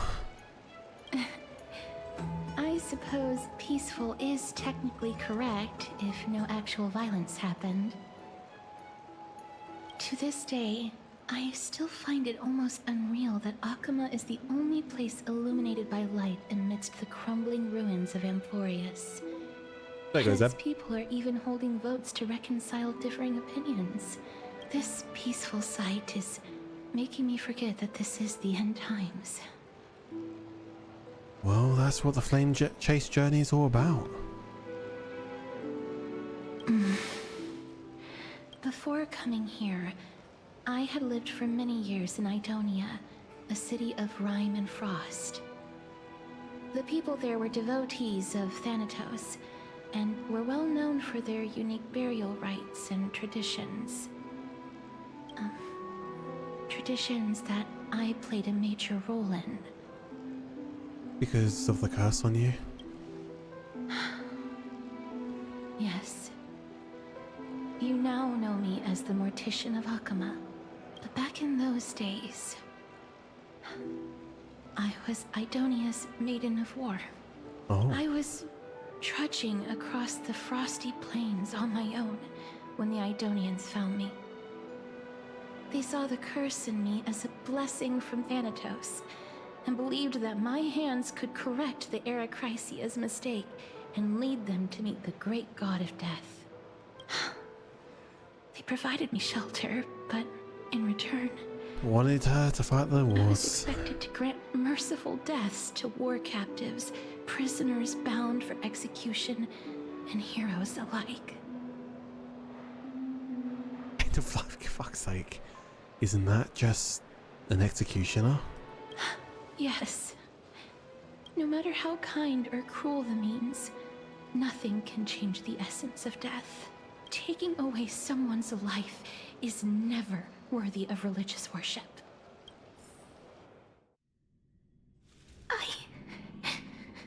I can't do it. Their voices, they pierce my ears. The pleading. The thanks. I know that feeling, child. I was once as lost as you are now. But you must respect those walking towards death. Just like how you should respect yourself as the Holy Maiden granting humans glory and liberation. What you're asking me to do is no better than the task of an executioner. And yet you want me to respect myself. No matter the titles, I am still taking away human lives. This won't be the first time that Idonia's fanatical nether warriors have faced death. On the contrary, recruits new to the battlefield often run away from their first fight. Death is the mightiest and gravest power in this world. The fact that you can wield it means you are deserving of respect. That's such a twisted reason. Then let me tell you a story. In Idonia, the great swords commonly used by executioners are called Draconian, in memory of Drakon, an elderly executioner. The sword has 3 air holes along its body. If the sword is swung down swiftly and accurately, the holes would make no sound, and the executed would also depart this world quickly and painlessly. But should the executioner have any hesitation, the holes would produce a piercing whistle. On that cue, the screams of the executed are sure to follow. Every executioner after Drakon is to hone their sword skills every day in preparation of future executions. Every swing of their blade must be more resolute than the last, for failing to do so will bring pain. Pain for the dying, as well as pain for themselves. No. I can never get used to this. You misunderstand, child. I am not telling you to get used to it. I'm asking you to consider the source of the dead's suffering, and use that knowledge to fortify your future touches with more and more determination. Go, walk with the dead, and love them as you love life. Then you'll no longer hear those noises. Please, don't kill me. I don't want to die. Oh, why are you giving me the game is giving me the option?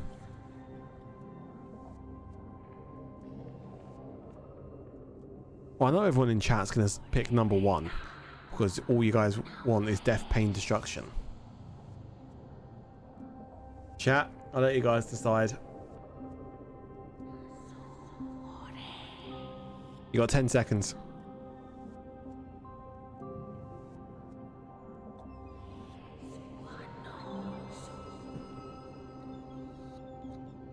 You say no? That's new. Alright. This is your duty. Remember, consider the source of the dead's suffering. Oh, going to 1. Then give them the respect they deserve. Thank you. I beg you. Don't listen to her. I can't.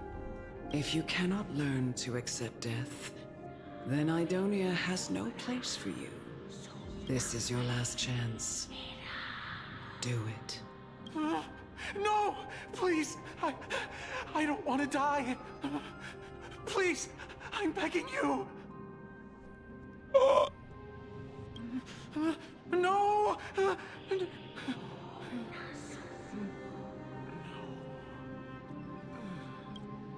You gently touch the prisoner's forehead with your finger.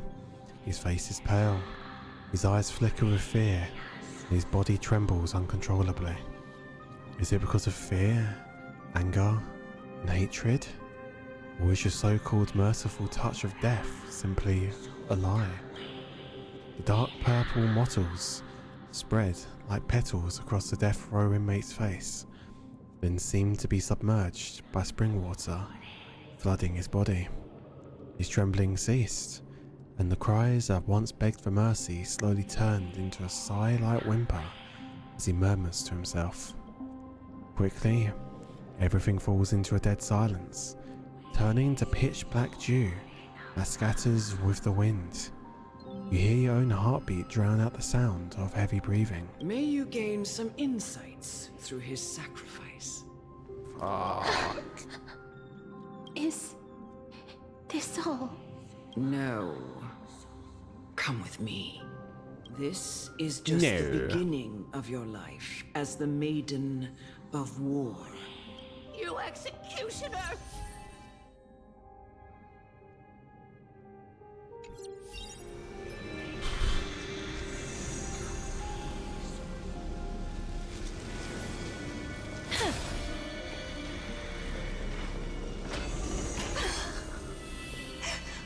Holy Maiden! Not the actual footsteps. Go. Grant her glorious death. This is no wanna.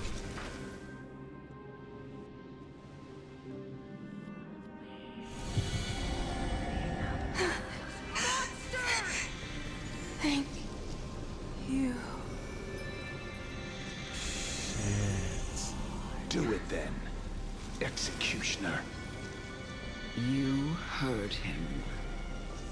I can technically fight the Titan King right now?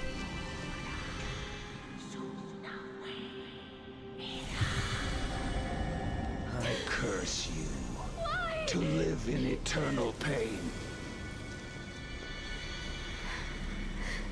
Please. Did you technique on them? What to do?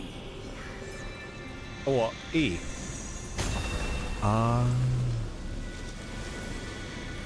Emerge from your cocoon. Oh wait, we're actually back.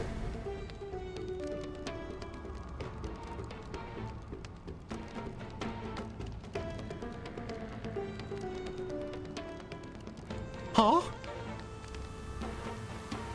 This is her. This is wait. This is her actual ability. What?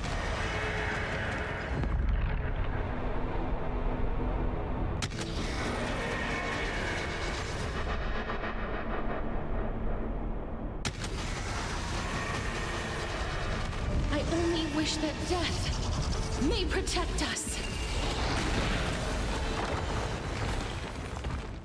Okay. So when is Castorice next coming around? Paul White. Please, wilt here. Executing attack. Like fireflies to a flame, until everything burns to ashes! She gains charge by losing and gaining health. Set the seas ablaze! Let's make it quick. My turn!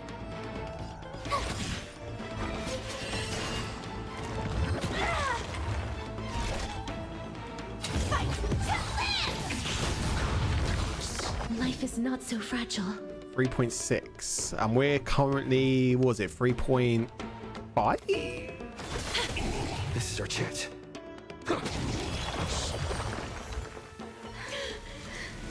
Please, grant me release. You So potentially in know October? what to do.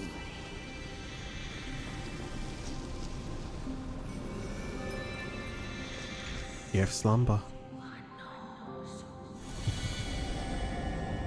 When will this ever end?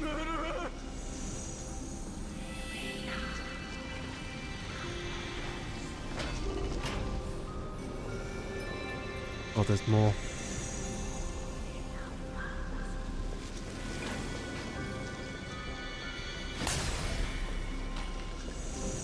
Come. Fulfill your duty. Wait, we about to execute the Elder? What? What are you trying to do with me? Okay, no. Oh. I have aged. The time has come for me to heed the summons of Thanatos and journey to their domain.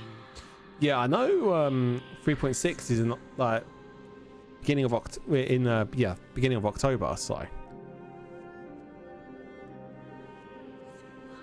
I didn't remember if it was 3.6 or 3.5. We're currently on 3.5 now, correctly, aren't we? The final resting place of every Idonian. You're not that old yet. You still have many, many years ahead of you. No. I'm already dead. For I have come to fear my declining health and impending death. Ah, Castorice. Will you give me one last chance to charge towards fear and prove that I am no coward? Thanks, Deb. You broke my chat. Failed to load module.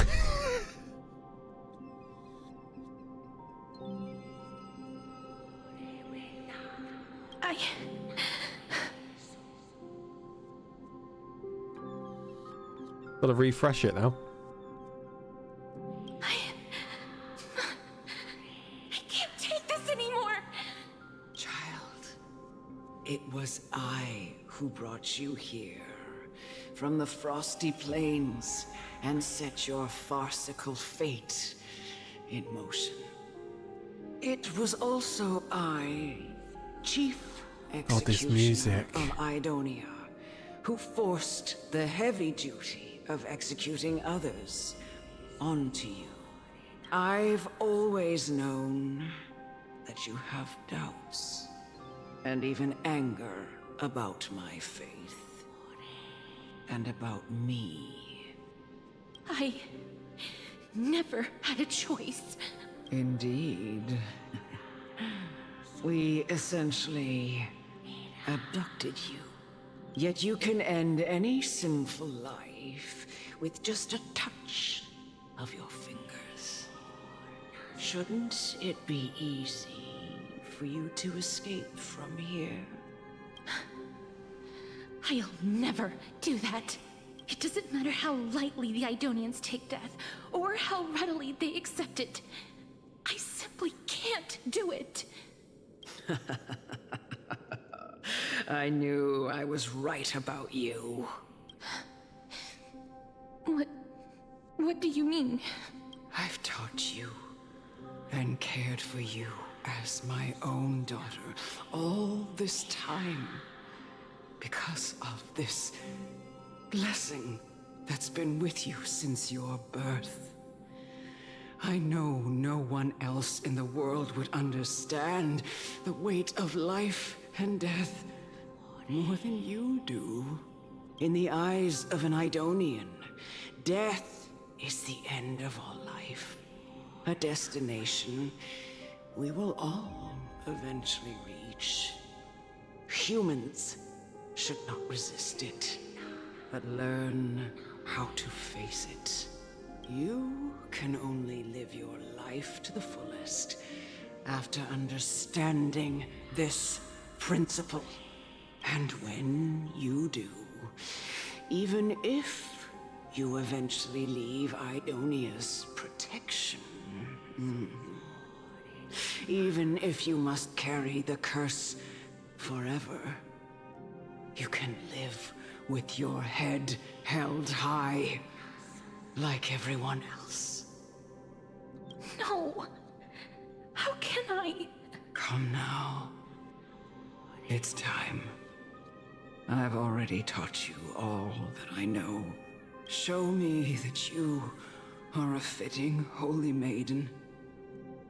Or at least, that you possess the resolve to become one. Come now. It's time.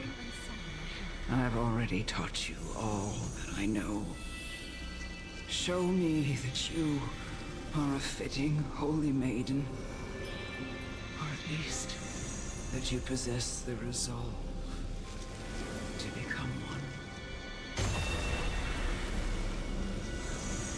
Emerge from your cocoon. Raw.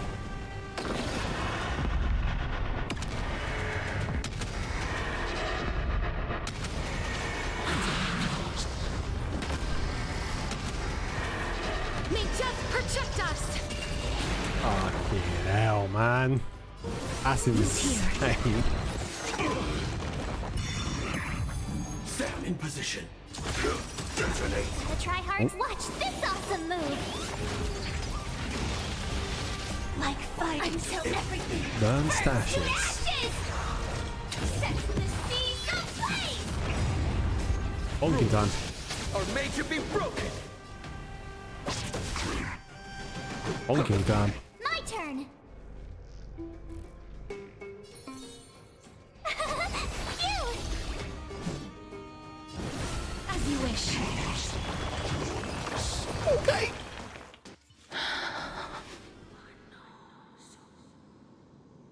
Yeah, I need to pull for Castorice. Can't die with her ultimate active too. Oh, shit. This was the last time I followed her command. I gently touched the elderly woman before me. The executioner, who had seen too much death, died the same way as everyone else. I gasped for air, a wistful look in her eyes, and a barely perceptible tremor in her fingertips. And she doesn't let you die in battle if you own her, but wait, what do you mean by that? Elder Amunet, the person who tried to teach me about death, ultimately vanished like dew in the morning mist. She spent her life embodying the beliefs of the Idonians. And when death finally came, she embraced it exactly as their doctrine had taught. So you're saying is, if all our characters die, she revives all of them?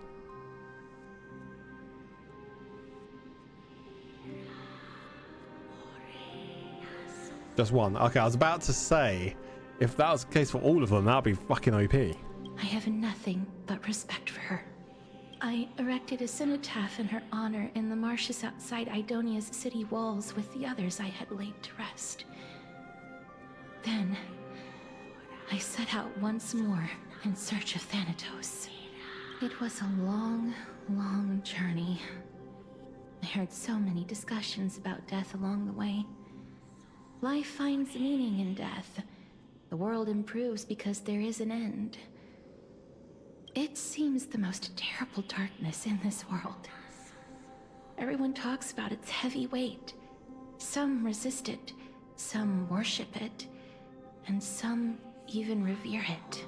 How did a disappeared titan become the deepest fear of humankind? And why do they haunt my dreams? I continued my travels to seek an answer. Initially, I was running away. Then, I started searching for it. And now, I just want to know if my touch, if my embrace, can do more than taking things away. Can I make anything? Can I leave anything behind? I don't want to die. Please, Anime cutscene? Just let me go. I don't want to die, please. I don't want mercy like this. Just let me go. I don't.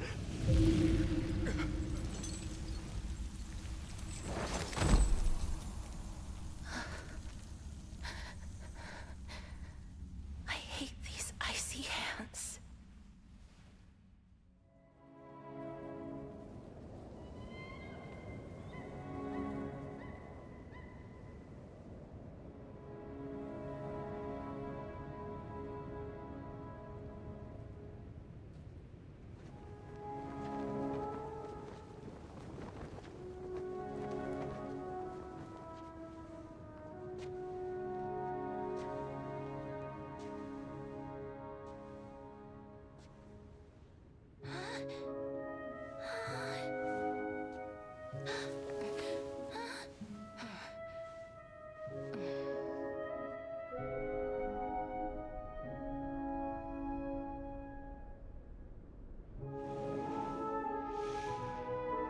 Get it over with. End its suffering.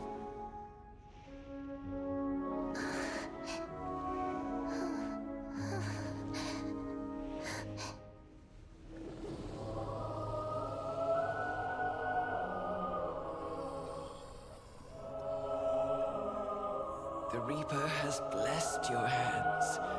Only you can grant them peace.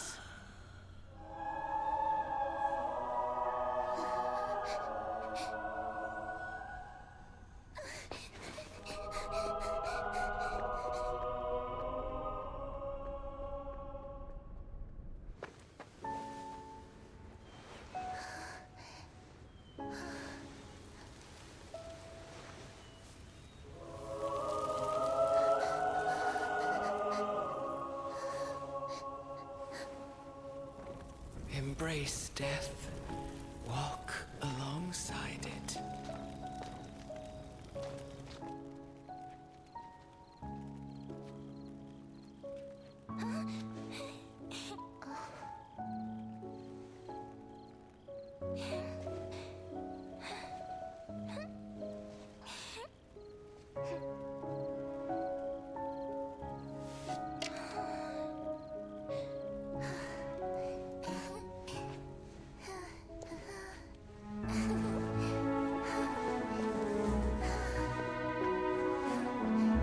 Can Hoyo just fucking hurry up and make this Genshin Impact, Stone Zero and Star Rail anime already? Please?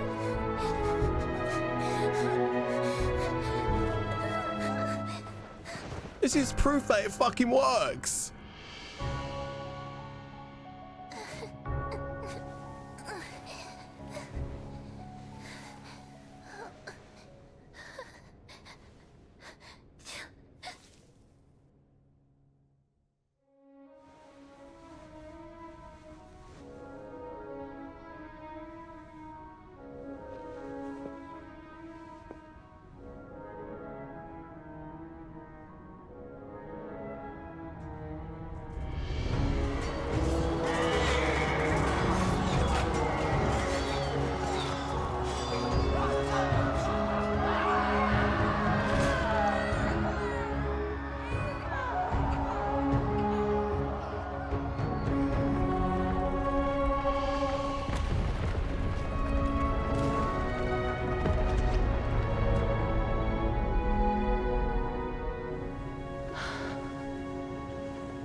Is that you, Castorice?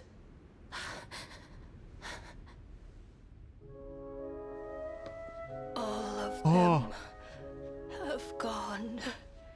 Oh shit. Death's summon, crossing into their domain. I must go too. I don't fear it, just I have some regrets. Watching people leave this world again and again, it must be lonely for you. You must want to desperately embrace them before they go. I can't. These hands, they're too cold.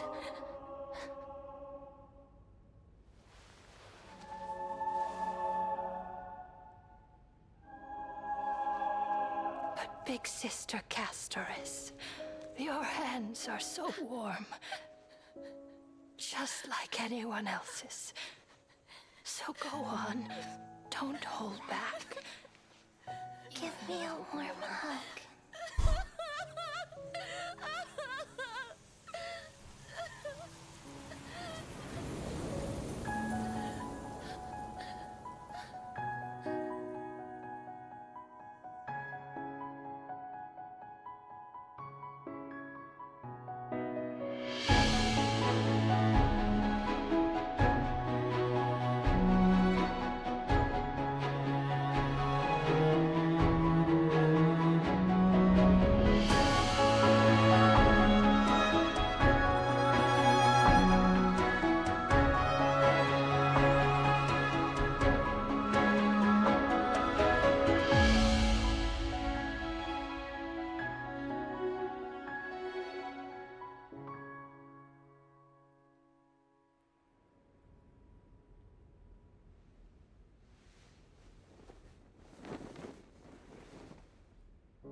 Can hands like these really be warm?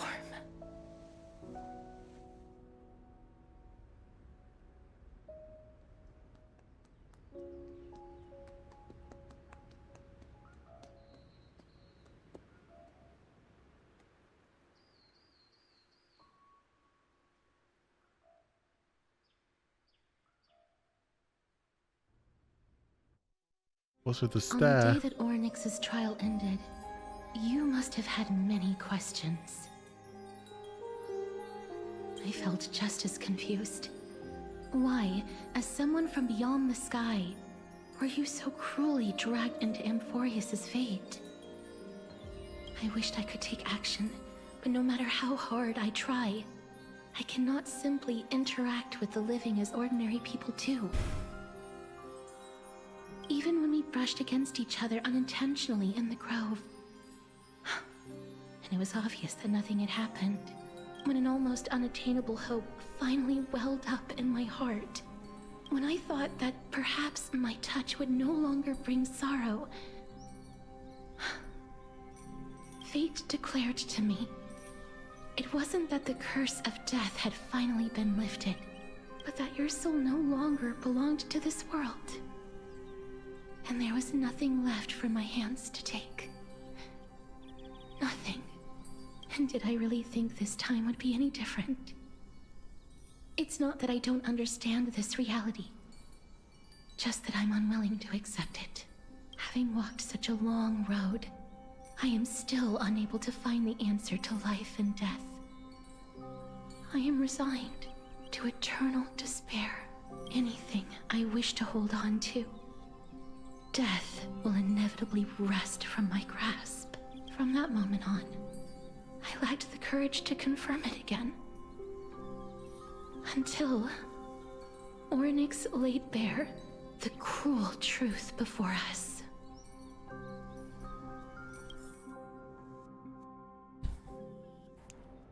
And now, perhaps I might have one last chance. Long ago, Happy music. Read a prophecy to me. At the end of the Sea of Flowers, the souls of the living shall warm thy fingertips, and after an embrace, there shall be eternal separation. I found no surprise in it, for her words sounded not like a foretelling, but a perfect reflection of my past. Embraces in this world are born of reunions, yet my touch speaks only of farewells. In that moment, I had no doubt that this destiny would weave itself through the entirety of my life. And yet, things have taken a turn for the better. Now that I can finally have an audience with Thanatos, perhaps I can rewrite the meaning of that fated prophecy. I have no reason not to give it my all, for your sake, and for my own. Thank you for telling me your thoughts. With that, I won't have any regrets. Castorice talks to you about the gift she gave the other Chrysosers. Before you know it, she arrives at your gift. Let's put that aside for the moment. We've arrived. I want to retrieve a small gift I specially prepared for you. Oh. I made it myself, like the trinket I gave Lady Trianne. I want to leave something for everyone, if possible. The journey to seek an audience with the Death Titan cannot be an easy one. I want to make full use of every moment I have before we depart, so that I don't have any regrets. That sounds kind of ominous. Then, perhaps you can have a look at it first. You don't have to take it if you don't look. It's right there. Table? Huh? Where did it go? What's going on?